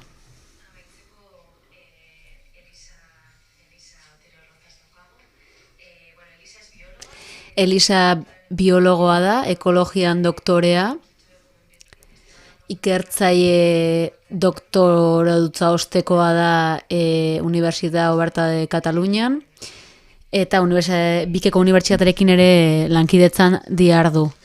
Abeltzaintza sistemak interesatu zaizkio bereziki, eta hain zuzen ere azken urteotan abeltzaintza ekstentsiboan diharduten emakumeekin lanean aritu da.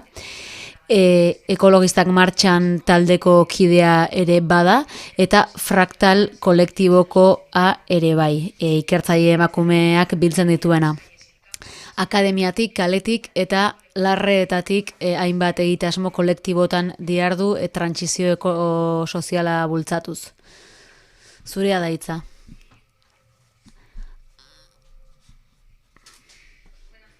Arratsaldeon, mila esker, nik ere barkamena eskatuko dizuet ez dakidalako euskaraz, eta bide batez eskerrak eman nahi dizkiet hau dena ahalbidetu duzuen pertsona guztiei. Naiz eta piztia bitxi bat naizen, biologo bat gizarte zientzien mahai batean, aitortu nahi dut hain justu ere olako bertigo bat sentitzen dudala. Gogo handia dut antropologia feministen kongresuan parte hartzeko, baina pixka bat bitxi sentitzen nintzen mahai inguru honetan parte hartuz. Orduan une horretan, asko tematu zirenez nire inpostore sindromeari kontra egiteko, nire taldeetara eta kolektiboetara itzuli nintzen, beste emakume feminista batzuekin aritzen naizelako, fraktal kolektiboan 7-8 emakume gaude, denak ikertzaileak eta gazteak, ikuspegi sozioekologiko eta feministak landuz, eta haiei eskerrak eman nahi dizkiet egin dugun ikaskuntza eta hausnarketa guztiagatik, bulkada bat izan genuen hasieratik lan horretan jarduteko, bereziki Marina García Llorente eta Beatriz Bizuetari ere bai eskerrak eman nahi dizkiot, lanean ari gara berarekin, doktore gaia da, eta Marta Riberarekin eta agroekologiako katedralekin ere bai landu ditugu gai hauek guztiak. Zera egingo dut, nire hitzartzea eta nire hausnarketak 3 zatitan banatuko ditut, lehenik hasteko aipatuko dizuet nola bizizan dugun zer gertatu den ikerketan eta irakaskuntzan, Carmenek partekatu dituen ideiekin bate eginez, baina gehiago emakume zertxo bat alderraiagoak edo nola bizi dugun, ez hainbeste irakaskuntza jarraituan dabiltzanak. Bestalde, bigarren zatian gu naturaren eta gizartearen arteko harremanak aztertzen ibiltzen gara, baita elikadura ere, elikadura sistemak, nekazaritzari dagozkionak, eta horri ere hitz egingo dut, eta azkenengo atalean berriz hitz egingo dut mugimendu sozialei buruz, nola zer erreakzio izan duten mugimendu feministek besteak beste pandemiaren testu inguruan. Orduan, hasteko ikerketari dagokionez, lehenik shock egoera batean egon ginen, zeren inkesta jasotzen genituen behin eta berriro. Batean mundu mailako pandemia bat daukazu, eta egunero daukazu WhatsAppean inkesta bat egiteko eskakizun bat. Guri pentsatzen genuen, badirudi jendea erotu egin dela eta hasi dela datuak biltzen, ez? Erauzketa zen hori ere atera dela, edo ies egiteko estrategia bat dela, ez? Gertatzen ari den guztiari ies egiteko, antsietateari ies egiteko, lanari heltzen diot, ies bide moduan.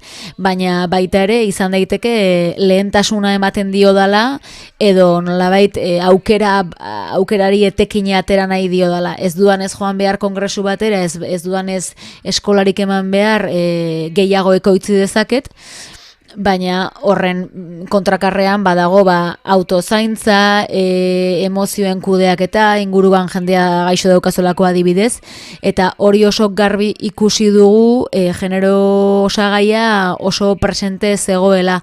Carmenek esan duen bezala, sinestezina da nola gizonek bidalitako argitalpen kopurua bikoitza izan zen, emakumeena ostera berdin mantendu zen edo murriztu egin zen. Horrek zer ikusia du gauza askorekin nire iritziz, noski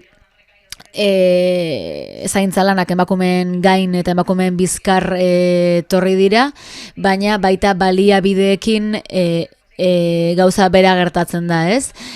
Nolabait ordenagailu bati uko egin berbaldin, norbaitek ordenagailuari uko egin berbaldin badio, bikote batean, heterosexual batean, emazteak utziko dio errazago emakume batek baino, gizonak baino.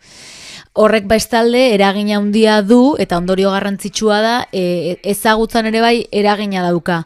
Izan ere gizonek sortu baldin baituzte joera batzuk egongo dira eta badakigu genero osagaia ez dela aintzat hartuko. Naiz eta gai osasungintzaren gaia izan, eta hori oso agerikoa da gaur egun halako krisi batean gaudelako, baina joeraren arazoa eta aurreiritziaren arazoa eta partzialtasunaren arazoa daukagu.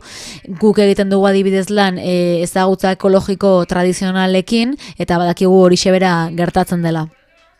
Beste alde batetik, digitalizaziora egin dugun jauzi hori, telelanari dagokion jauzi hori aipatu behar dugu. Hemen ez gaunden oso ohituta hori egiteko, ez geneukan baliabiderik, ulerkerarik ere, ez genekien nola zaindu zure gorpuzkeran, zure gorputzaren posizioa, baina ez genuen prestakuntzarik izan, oso bapatean gertatu zen, eta gaina dena berrantolatu behar izan genuen. Ez bakarrik irakaskuntza, baizik eta ikerketa lanak ere bai. Adibidez, parte hartzen dudan lanetako batean, Enbizionen, UOK-eko unibertsitateko lankideekin, saiatu ginen tresnak sortzen babespeko espazioetan dihardutenek nola kudeatu zitzaketen gatazkak. Eta bageneukan parte hartze tailer bat Guadarramako mendikatean, eta hor bageneukan kide bat Maria Eras, antzerkiarekin lan egiten duena, hain justu ere gatazka lantzeko garaian ikuspegi feminista batetik beti ere, ez? Eta gorputzari heltzen zion ikuspegi horrek, baina hori berez zaila zen, eta orain online are zailagoa da.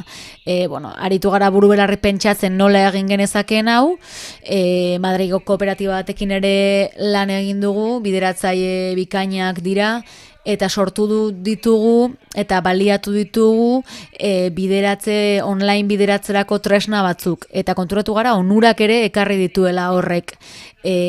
Azkenean parte hartze anonimoak, onura batzuk ekarri ditu, tresnetako batzuk egokitzeak lagundu dugu gure helburuetan. Bestalde, ikusi dugu baitere parte hartzean aldatu egiten zela, emakumei askoz gehiago kostatzen zaie parte hartzea, aurrez aurreko espazioetan ere gauza bera gertatzen da, baina aldiz ikerketa parte hartzaieko prozesuetan gertatu da baita prestakuntzan ere bai, eta ikusi dugu emakume eragile sozialetako batzuk, nekazari eta abeltzainak askoz aukera handiaga zutela virtualki parte hartzeko presentzialean baino. Adibidez abeltzaintzan dabiltzan emakumeak lan asko egin behar dute, ez bakarrik zaintza lana, baizik eta ganaduaren zaintza. Zaila da etxetik ateratzea haientzat. Eta justu ere, beraientzat, aukera bat modua izan dute prozesu eta sare kolektibo hauetan guztietan parte hartzeko online zelako. Baina aldi berean gainkarga bat sortzen zen. Batzuek esaten zuten pixka bat estresatuta zeudela hainbeste bilerarekin, ez? Alde batetik ardiak, eta beste aldetik Skype bidez, ez dakiz zer prestakuntza jasotzen ari naiz. Eusnarketa gehiago sortu dira honen harira, ekologiaren lanean ari garenez, ere auzitan jarri dugu nola erabiltzen ditugun baliabideak, ingurumenaren baliabideak. Adibidez, badu zentzurik ozeanoa gurutzatzea edo penintxula gurutzatzea hitzaldi bat egiteko, online egin baldin badaiteke. Orduan hor asko hausnartu dugu zer ematen duen presentzialak, zer ematen duen digitalak, eta aldi berean aztertu dugu zer pixu daukan ingurumenari begira. Nolabait kostua, onura, tentsio hori aztertu dugu. Beste gauza bat ere izan dugu pentsagai, eta horiek izan dira laneko harremanak. Oso garbi ikusi dugu zer taldetan, fraktaleko kideok talde askotan gaude, eta ikusi dugu talde horietako batzuetan ez baldin bada zaindu, ez baldin bada aintzat hartu nola harremanak egin, fraktalen adibidez bai eutsi diogu kontaktuari, bai eutsi diogu autozaintzari eta beste, hemen doktoratzako ikasleekin bezala. Orduan guk landu dugu nola ordezkatu kafe hartzeko une hori, pasabidean elkartzeko une hori, eta bestalde batzuan ez, eta ez baldin badezen zaintzen, hori galdu eginda. akademian ez ezik, ikusi dugu beste eremu batzuetan ere bai, eta agian etxearen zabaltzearekin zer ikusia dauka, ikusi dugu bazegoela beharra nolabait dena digitalizatzerakoan espazioa betetzeko, ez? Nik adibidez ekologistak martxan taldean nago, eta esaten nuen, jende guztiari baldin bada mintegiak egiten online, guk ere egingo dugu. Eta hasi ginen egiten olako saio batzuk konfinamenduan. Oso harrera beroa izan zuten eta interesgarri izan zen, baina aldi berean eztabaidatu dugu ea hori zer egin behar den, azken baten streaming batek ere bai badu azterna ekologikoa uzten du, ez? Lorratz bat. Orduan, espazio digitala okupatzen ari gara, pilo bat, eta zentzu hortan horrek zer eragin izan dezaken pentsatu dugu honek politikan, jendearekin hitz egitean denean du zer ikusia. Bestalde, irakaskuntzari helduta, eztabaida batzuk izan ditugun, adibidez, master batean ikasleei eskatu nien mesedez kamera pizteko nazioarteko master bat delako eta 5 orduko saioak neuzkan, eta ni ezin naiz pantaila beltz bati hizketan aritu 5 orduz. Eta neska batek esan zidan oso lorratz ekologiko handia zuela eta ez dagoela beharrik pantaila pizteko, ez zuela ikusten beharrik hortarako, eta ni lur jota geratu nintzen. Arrakala digitala ere bai hor dago, batzuek konexio behar zuten, mundu osoan zeuden ikasleak, batzuk ezin izan ziren bidaiatu, eta bueno, hor zailiagoa bilakatzen da prozesua zaintzea. Eraldatze eta iraultze estrategiak ere bai egin ditugu, ez dut esango nola itzule ginen presentzialtasunera, ze segurazki ez da legala, baina, bueno, nahiko toki epelean zenez, ikasleak ikasgelatik atera ziren, eta berriro heldu genion irakaskuntzari modu presentzialean. Azken batean, nekazaritza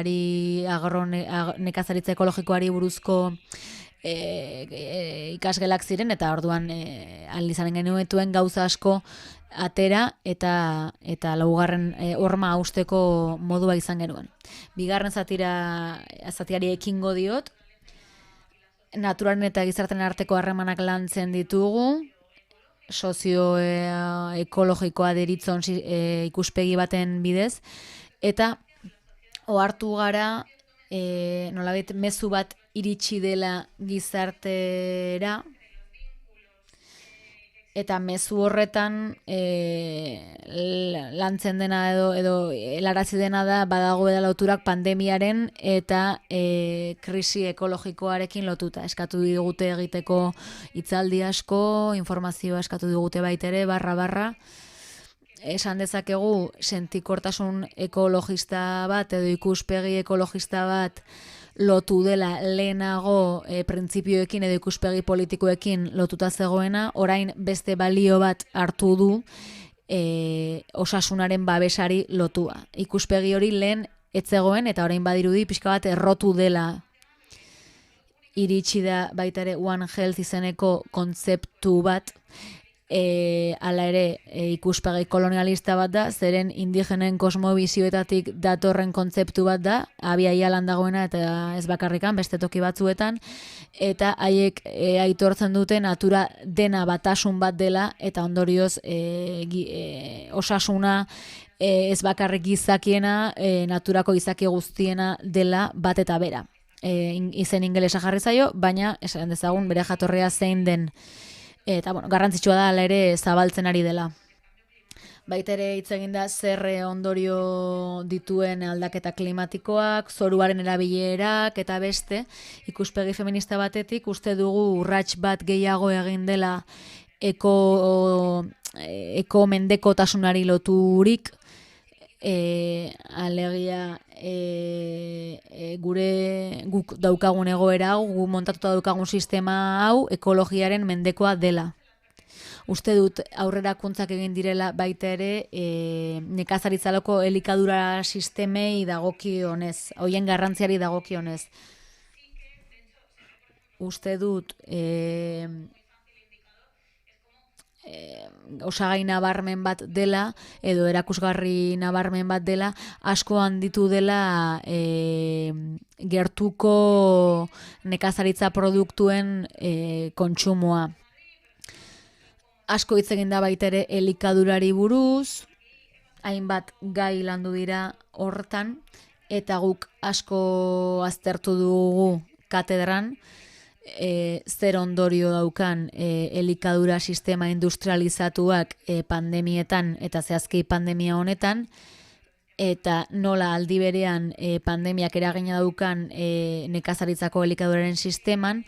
Adibideetako bat izan da Huelban marrubi biltzen aritzen diren emakumeen kasua. Mugimendu feministak ere asko salatu du egoera hori, naiz eta ez den izan beste kasu batzuetan bezain beste. Huelbako emakume marokoarrak Huelbara doazenak hilabete daramate etxera itzultzeko zain, lehengo urtean batzuk ezin izan ziren itzuli, lehengo urtean asko hasi ziren elikagai batzuen prezioak eta janari pilo bat bota zen. Horri buruz hitz egin da, baina ez da hitz egin zenbat pertsonari eragiten zion eta zenbat emakumeri sistema honen eteteak edo krisiak. Bestalde katedran egin zen lan bat Kataluniaren esparruan zer eragin izan duen krisiak nekazaritzako elikagaietan. Ikusi dugu kontsumitzaile gehiago berriagoengana iritsi dela. Ikusi da baita ere sare agroekologikoen gaitasuna handiagoa dela, zirkuito laburren kasuan, baina ikusi da baita ere emakumeen gainean eragin oso handia eduki duela. Sektore batzu gainera gehiago sufritu dute, adibidez abeltzaintzak, arrantzak, mahasti zaintzak, ardogintzak, gehiago sufritu dute tabernekin lotuta daudelako. Bestalde, konfinamenduak eragin psikosozialak izan ditu, hirietan bizi direnen gainean, horri dela eta El Diarion gaur agertu da horri buruzko artikulu bat, jende askok hiria utzi du, eta landa eremuetara edo joan da. Ez dakit nola ditzen den artikulua, baina harrigarri xamarra da, eta deigarria nola joan diren hiri handietatik landa eremuetara edo hirigune txikiagoetara. Jende pilo batek egin du hori. Horrek ekarri du landa eremuan gentrifikazio bat gertatzea eta etxe bizitzen prezioa handitzea. Eta bestalde batetik hiritarren eta landa eremuaren arteko ezberdinkeriak handitzea. Horrek ere hori deigarria zen jada konfinamenduan. Adibidez, azokak itxi egin ziren, supermerkatuak ez. Baina toki askotan ez dago supermerkaturik, orduan nor erosiko dituzte elikagaiak. Aukera bakarra da kamioi bat pasatzen baldin bada generoa banatzen. Bestalde, txakurratera ziteken paseatzera, baina ezin zen baratzera joan. Bestalde, garraio bidetan ere zailtasun handiak izan ziren, ni adibidez marrubi biltzen ari baldin banaiz, edo tokitatik joan baldin behar badut, eta ez baldin badak autorik nola iritsiko naiz. Horre hausnarketa ugari egin dira. Azkenik, atal honetan, ekologia politika feministaren ikuspegitik nabaritzen hasiak gara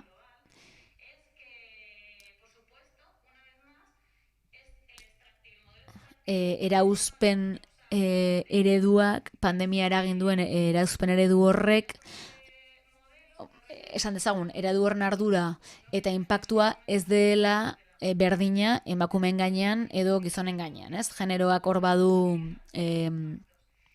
hor badago arrakala bat, nork duen ardura eta nork jasotzen duen inpaktua. Bestalde, ingurumenari lotuta desarautze handi bat gertatzen ari da, ez duguna ezagutzen, baina are eta gehiago elikatzen dute gaur egun dauden egorera eraman gaituen faktore horiek.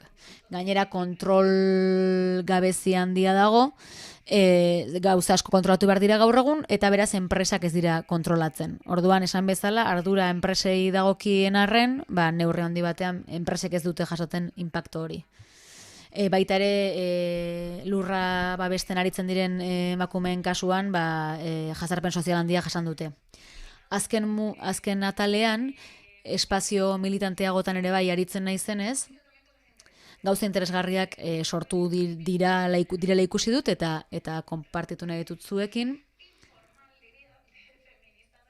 Badaukagu olako sare bat heterogeneoa, feministak biltzen gaituena, era askotakoak eta lor askotakoak, eta gauza bitxia izan da, lan egiten dugu mugimenduaren barruan, baina baita gure burujabetza, elikadura burujabetzan eta beste, eta arazo hau guztia sortu zirenean, azokak itxi zirela baratzera ezen joatea eta beste, eragin handia daukana landa eremuan eta ekoizpen txikietan, sortu genuen kanpaina bat, SOS Kanpesinado, SOS Nekazalgoa, hitz egin genuen ministerio guztiekin, gauza batzuk lortu genituen, lankidetzan egin genuen, lidergo partekatuak egin genituen, eta horre eztabaida interesgarri bat izan genuen, zenbateraino ikusgai jarri emakumeen sare bat zela, dena ikus dezakezue gure webgunean, baina, 1000 antolakunderen sinadura lortu genituen 24 ordutan. Eta lan kolektibo baten emaitza izan zen, lan kolektibo guztiz feminista bat, moduetan, diskurtsoan eta alderdi guztietan feminista den mugimendu baten emaitza izan zen. Gero badaude elkar babeserako sareak, nik Sevillan parte hartu dut, sare horretako 80% emakumeak ginen, eta elikadurari dagokionez denak ginen emakumeak 100% Sevillako sare horretan. Uste dut argi dago hau ez dela kasualitatea, baina hor hausnarketa bat egin genuen, nik ez daukat nire mende dagoen inor, ez daukat adineko pertsonarik ez aurrik, baina ikusi nuen ni bezalako beste kide asko geundela hor, interdependentzia gero eta agerikoagoa zen une horretan, nolabait klik bat bezala sentitu genuen, gure zaintza gaitasun hori jarri behar genuela komunidadearen esku, eta artikulu zientifikoak idatzi beharren, iaz ez nuen bat bera ere idatzi, gure denbora eskaini genion, eta gure energia ere bai, sare, elkar babeserako sare hauetan. Aldiz, beste emakume batzuek, beraien energia, beraien ingurukoen zaintza individualean ekin behar izan zuten. Eta negen hori ipatu baitere, nola badaudela aldeak ez, zer den zaintzea zure auzoa, zure auzoko dendak, Sevillan gainera auzo oso pobretuak daude, lehengo 15 egunetan, elikadura larrialdia izugarria zen, eta eztabaida handiak izan ditugu, ikusirik nortzu ginen, asistentzialismoari buruz, zer esan nahi duen laguntzeak, zer elikadura mota eman, gure elikadurarako hartzen genituen erabakiak zenbateraino aplikatu behar genituen beste familierekin lan egiterakoan, inposatu egin behar ote genituen gauza horiek, horre espazioa aberatsa izan da gure hazkuntzarako, eta aipagarria da esperientzia hori. Denak oso ondo aritu dira denborarekin, eta beraz nik ere bukatuko dut, 1000 esker arretagatik eta eskerrek asko.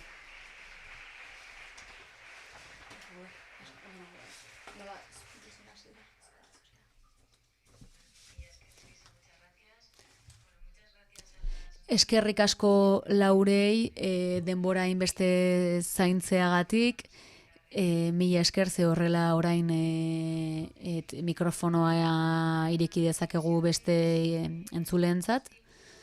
Mila esker hausnarketa guztiengatik, gorputzean sortu diguzuen guztiagatik, gai pilo bat landu dituzue, galdera asko planteatu dituzue, orain tarte txiki bat daukagu pentsatzeko, baina uste dut erregaia ematen digutela honi buruz pentsatzen jarraitzeko beste saio batzuetan. Beraz, hasteko eta behin eskerrik asko denei. 15 minutu dauzkagu gutxi gora bera eta pentsatu dugu galdera txanda bat egin dezakegula, galdera batzuk bildu eta saioa amaitzeko mahaiari hitza eman. Orduan, galdera bat egin beharrean, egingo dugu galdera ugari eta galdera ugari bildu eta gero mahaikideek erantzun dezatela.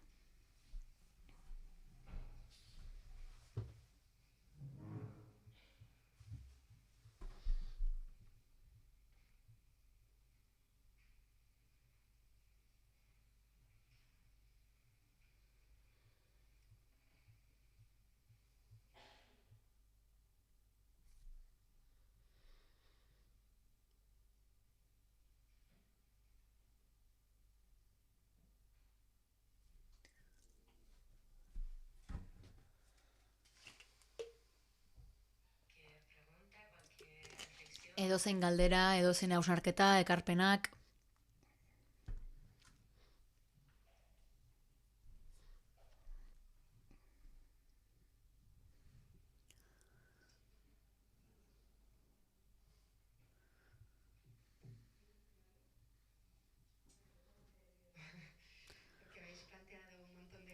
Gauzapi interesgarri pile bat aipatu dituzue, oso iradokitzaileak eta, funtsean auzi batzuk aipatu nahi nituzke, modu implizituan dena aipatu duzue, baina modu esplizituan Mariluz eta Dolorsek aipatu duzuena, Mariluz zuk zer nioen zer da begirada feminista bat pandemiari, nire iritziz zer ikusi handia duzuek aipatu dezuenarekin, Mariluzuk sindemiaren ideia aipatu duzu, hain justu ere zaintzari buruzko jardunaldi batzuetan agertu dena. Niri kontzeptu bitxia iruditu zait, baina gero hausnartu ala konturatu naiz interesgarria izan daitekela, hain justu ere harremanean jartzen duelako diskurtso ofizialak banatzen duena. Feminismoak nire ustez hori egiten du.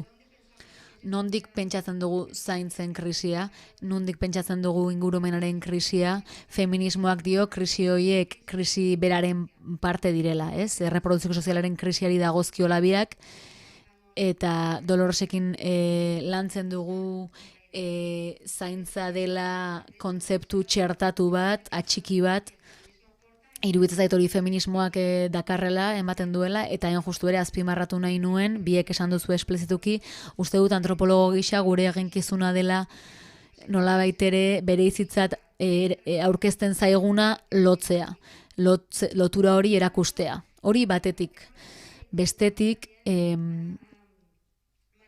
Mariluzek zioen beste gauza baten arira, zuk diozu etxeari buruzko begirada, etxeari errepararazi digula pandemiak, horrek uste dut auzi asko dakartzala, eta ideia bat aipatu nahi dut,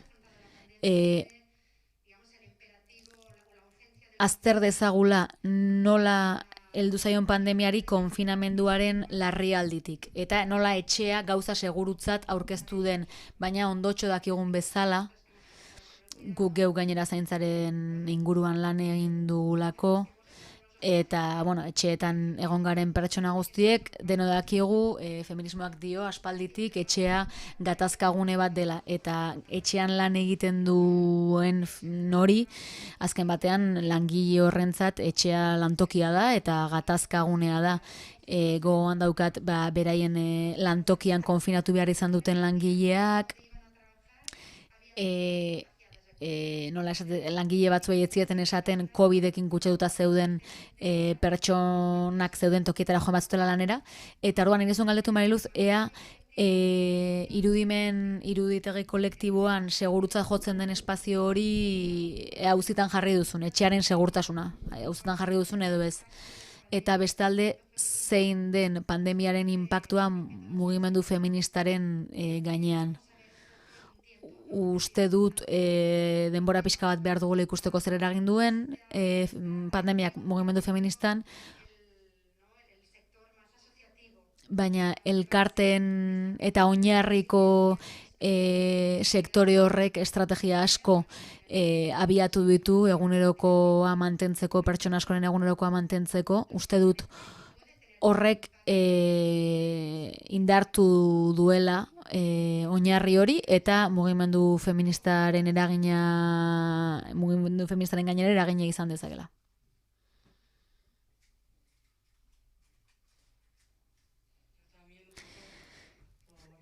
Nik ere pixka bat eztabaida pizteagatik espazio seguruaren arira oso interesgarri iruditu zait irakaskuntzaren inguruan egin duzun hausnarketa, ni hezkuntza sindikatu batean nago lanean, badakit ez dela berdina unibertsitatean, baina jakin nahi nuke ea badagoen hausnarketarik irakaskuntza ez derrigorrezkoari buruz.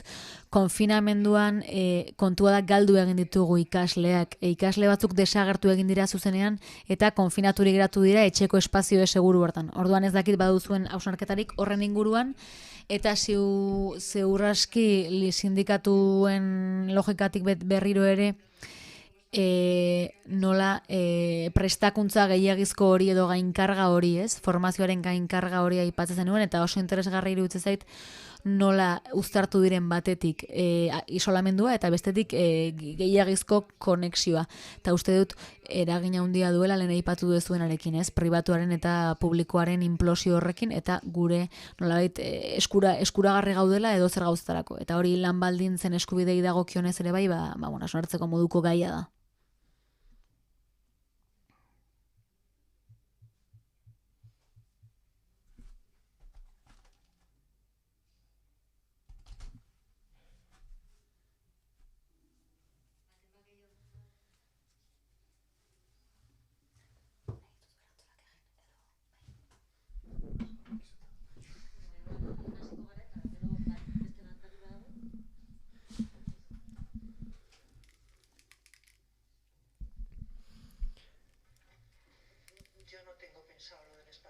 Nik ez dut pentsatu espazio seguruarena. Garbi dago ez dela alabeharrez segurua. Baina badago zat aztu zaidana. Etxearen inguruko hausnarketan gauza asko irakurri dut, baina oso gustuko izan nuen antropologia kongresu batean Mexikon martxoan ere edo Uruguaiko antropologa batek hitzaldi bat egin zuen erdi klaseko etxeen inguruan egindako hausnarketa batena.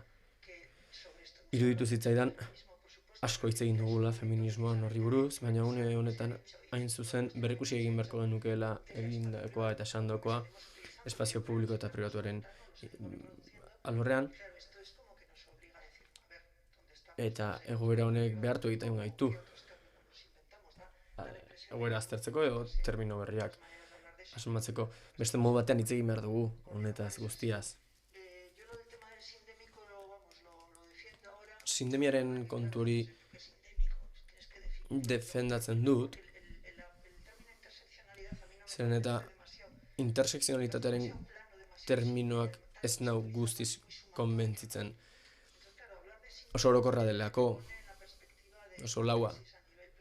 Eta sindemiaren kontuak agerian uzten du mundu mailan krisi global bat dagoela. Eta behin-behinean uste dut erabil daitekeela. Hain zuzen, etengabe dena berrikusteko eta erabiltzen ageri garen hori aztertzeko gai hori kontuan edukitzeko.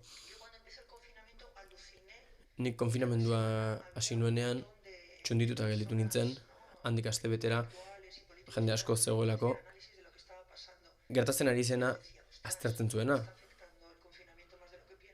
Pentsatu nuen nire artean, konfinamenduak uste baino gehiago eragin zidala.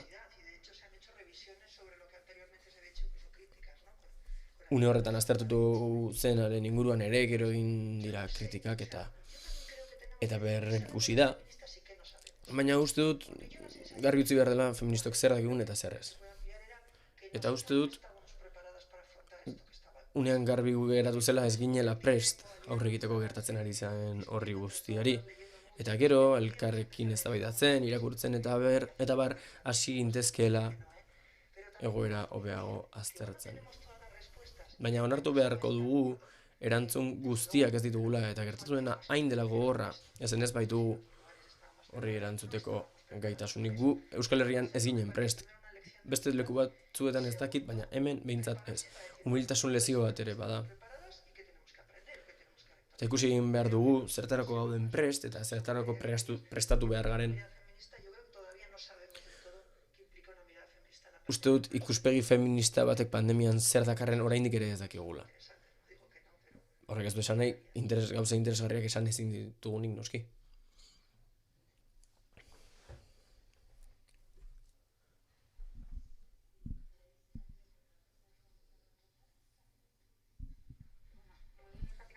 Oso bizkor esango dut hezkuntzaren inguruko gaiari helduz. Nahitazkoa ez den hezkuntzari dagokionez, aurretik aipatutako zenbait gauzari lotuta ere bai. Pandemian antolatzeko modua eta lehentasunezkoak ziren eta ez ziren sektore horiei dagokienez, gauza asko hori ez ikusiaren egin zaie eta bazterrean utzi dira. Eta gauza batzuk hain garrantzitsutzat ez ziren jotzen ari. Esparru hori oso garrantzitsua da nire ustez. Eta derrigorrezko hezkuntza garrantzitsutzat jotzea eta bestea ez oso larria da dakarren guztiagatik. Uste dut hori ere bat datorrela sareekin eta virtualitatearekin izandako sobreesposizio horren garrantziarekin baduela lotura. Uste dut ez dela hainbeste jarri mahai gainean ez berdinkeria hori azten ari zena handitu egin duela bazterkeria eta ez berdinkeria. Eta jende asko bazterrean gelditu duela ez zuelako baliabide teknikorik, ez da konexiorik ere eredu horri jarraitzeko. Ez da baldintza egokiak ere. Adibidez, adin txikikoen kasuan, eta bar. Edo nola ere, uste dut egoera horrek ateak ireki dituela, zainketak ikusten ditugula gehien bat ez daudenean. Eta uste dut agerian gelditu direla zulo batzuk eta arreta berezia eman behar diegula horiei. Hori hartuko nuke abia puntu gisa eta lana alorrerari dagokionez. Eta etengabe eskuragarriz egotearen inguruan esango nuke pandemiak bete-betean ekarri duela hori. Eta bateratu egin behar izan ditugula lan orduak eta zainketa orduak eta nahasten ari zirela etengabe eta etengabe. Oso zaila zela bat bestetik bereizten. Hori ere esplotaziorako aukera gisa ikusi da noski.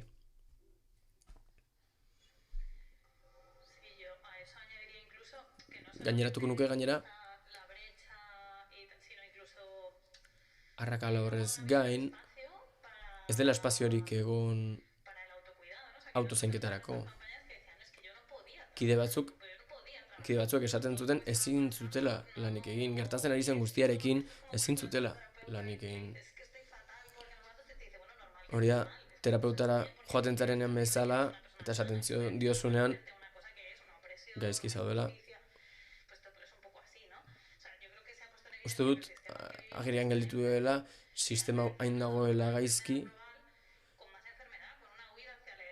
Gaixotasun global bati erantzun diola gaixotasun handiago batekin. Hau da, beste dozeri eman diote garrantzia eta ez ekonomiari, osasunari, esate baterako liga geldiaraziko zela eta horrelako txikikeriei.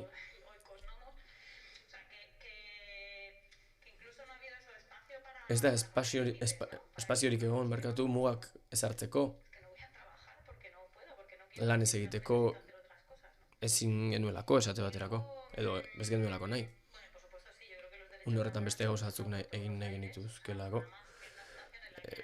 Laneko eskubideak ere bombardatu egin ditugu. Bazirudien egoera kaskar horretan ez dela unea aldarrikapenak egiteko. Zentzuzkoa da, krisi egoeran denok egiten dugulako, aurreta denok hartzen dugulako gure gain karga hori, baina une hori baliatu dute telelana inposatzeko, eta gauza batzuk badira positibak, baina beste batzuetan erantzukizun batzuk jartzen ditu gure gain. Eta aipatu ez dugun beste kontu bat da, eta ni ez naiz aditua, baina uste dut etxea esparru segurutzat jotzea edo ez jotzearen inguruan aipatu beharra dagoela indarkeria matxista gaur egun. Ia heriotza bat edo bi dauzkagunean eguneko. Uste dut azpimarratzekoa dela eta hausnartu dugula guk ere hiri inguruaren eta landa inguruaren artean ere esparru horretan ezberdintasunak egon ote diren, baina uste dut beste mundu bat dela hori, orain ere aztertzeko heltzen ez zaiguna. Aipatu ez den gauza bat ere nahi dut mahai gaineratu. Esan duzu aztertu behar dugula zer den ikuspegi feminista eta zer dakigun egiten eta zer ez. Uste dut garrantzitsua dela hausnarketarako une bat hartzea eta balioa emango nioke nik horri. Ez soilik egiten ez dakigun horri, baizik eta itxaron egin behar dugula oraindik ere pixka bat aztertu aurretik zer gertatzen ari den. Denbora behar dugu gertatzen ari dena ikusteko. Hezkuntzaz asko kezkatzen nauen zerbait da, ez derrigortasuna mahai gainean jartzeari dagokionez, oso zaila izan dela ordutegi ez presentzialak berdinak izatea, presentzialak bezalakoak une horretan bete beharrak asko aldatu zirenean. Beste ezer ez egon une batean. Uste dut infantilizatu egin dugula gizartea. Jakintzat eman dugulako gure ikasleek ez dutela beste inolako erantzukizunik. Ez dutela sukalden egin behar, inor zaindu behar, etxeko ordenagailurik ez dutela partekatu behar. Eta bereziki kezkatzen nauen beste zerbait da nire bizi esperientziagatik. Etxez hitz egin duen bezala ez dugula hitz egin pandemiaren kudeaketaz familia nuklearretik harago. Horretan oso oinarrituta egon baita. Izan ere batzuk ez gara bizi horrelako unitateetan. Zer gertatzen da gure lagunekin, pandemiaren aurretik, pandemian eta pandemiaren ondoren izandako babesarekin. Uste dut ikuspegi feminista batetik garrantzitsua dela hausnartzea familia nuklearrak hartu duen garrantziaz eta nola auspotu den elementu hori. Uste dut badagokiola ere horren inguruan hitz egitea.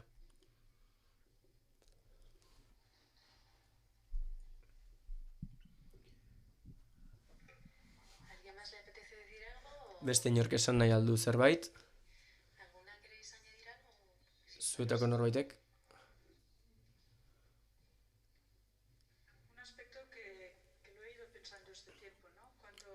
Une honetan hitz egin pentsatu duan zerbait da, Mariluzek esan duela, feminismoak ekarpen gutxi egin dituela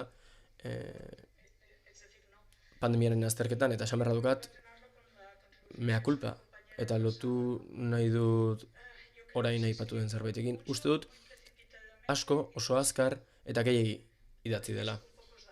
Batzuetan oso datu gutxirekin.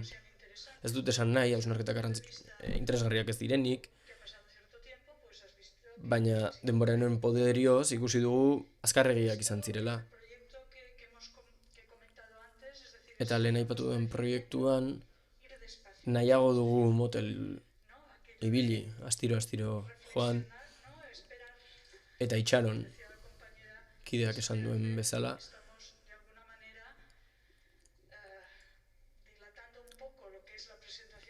nolabait emaitzen aurkezpena luzatzen ari garela, ziur egoteko proiektatzen ari garen horrek zentzua duela. Oso esparru delikatua da gainera. Izan ere, alderdi bat politizatu egin da, egoitzena hain zuzen, eta hor, azaldu egin behar dugu zein puntutaraino eragiten duen eraikuntzaren inguruko enpresa multinazionalak sartu izanak eragina duen edo ez zainketaren kalitatean. Hori adibide bat da. Hori esan ohi dena, sarien ohi den gauza hori frogatu egin behar da.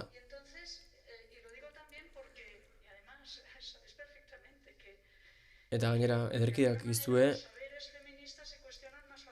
jakintza feminista errazago jartzen dela auzitan. Eta akats bat eginez gero erraz jartzen dela zalantzan esandako guztia. Beraz, adibide horri jarraitzeko enpresa handi horien webuneetan begiratu dugu ea alderdi hori garrantzitsua den. Eta topatu ditugu gauza batzuk, baina txingurri lana izan da.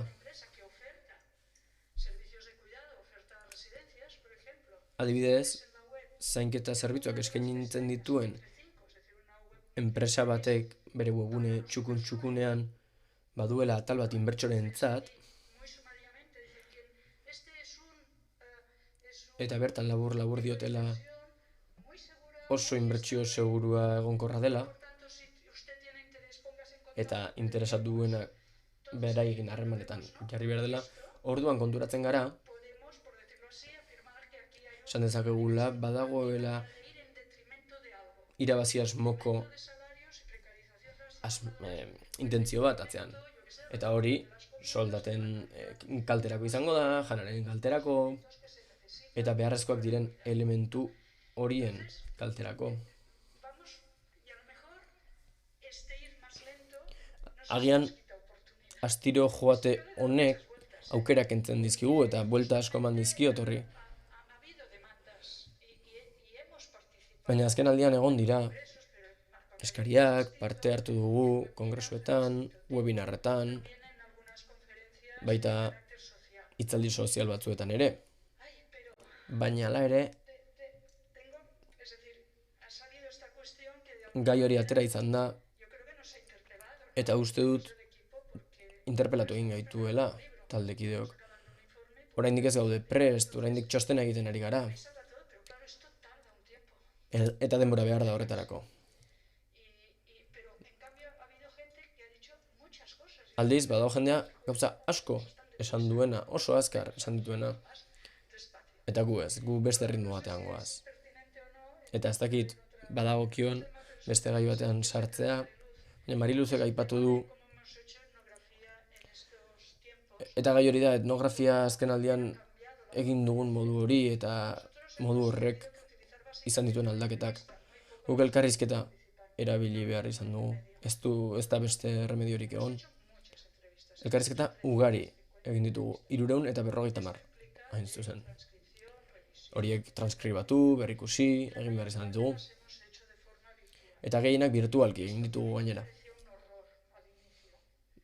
Niri hori ez zitzaidan bat ere egokia iruditzen. Eta orain niregatik ari naiz, baina maiatzean, aurreko urtean, pandemia bete-betean, elkarrizketak egiten hasi nintzenean, aurrez aurre hasi nintzen, eta beti galdetzen nien nola egin nahi zituzten. Eta denborak aurrera egina hala, jendeak virtualki eskatzen zidan egiteko. Aldaketa hori ere ikusi dut pertsonengan, gu guztiongan, bitarteko telematikoen ere bileran. Eta zuek ere aipatu duzue. Etxeko barruko langile batentzat errazagoa zen virtualki egitea elkarrizketa aurrez aurre baino. Egoitza batekoak ere aurrez aurre ez esaten zizun. Kontu zibili behar naiz, ez kutsatzeko bestela arazoa larriagotu egingo delako. Eta hor ikusi dugu askoz gaitasun handiagoz eta bizkortasunez erabili dutela sistema virtual hori, nik uste nuena baino. Eta ez diot aurrez aurrekotasun horri baliorik kendu nahi, kontrakoa, baina aipatu nahi dut pandemia honek azeleratu egin duela bitarteko teknologikoen horien erabilera, oro har.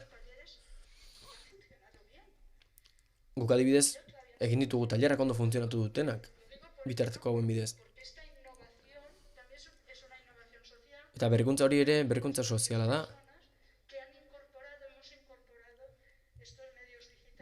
Eta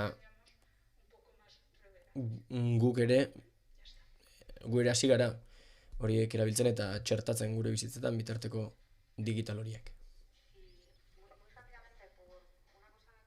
Bizkor.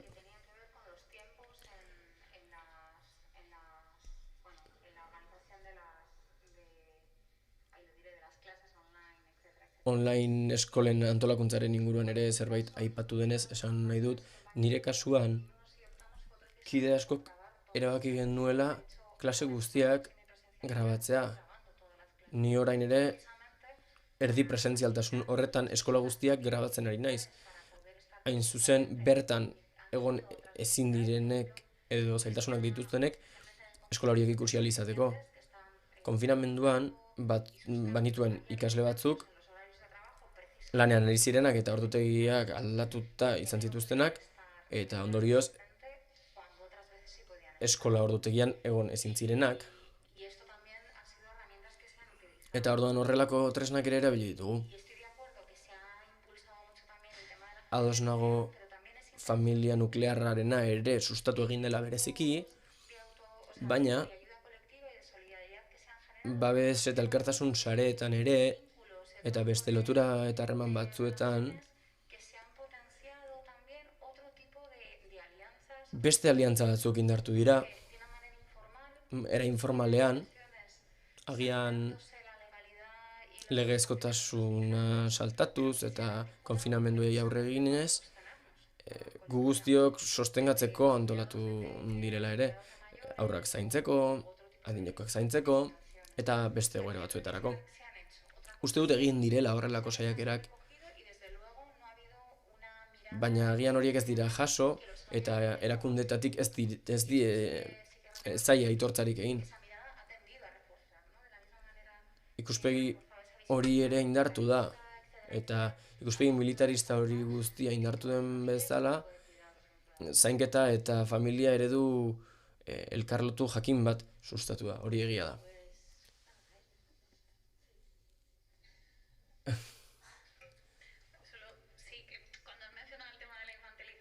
Infantilizazioaren gaia aipatu dutenez, uste dut gainera gaigako bat dela.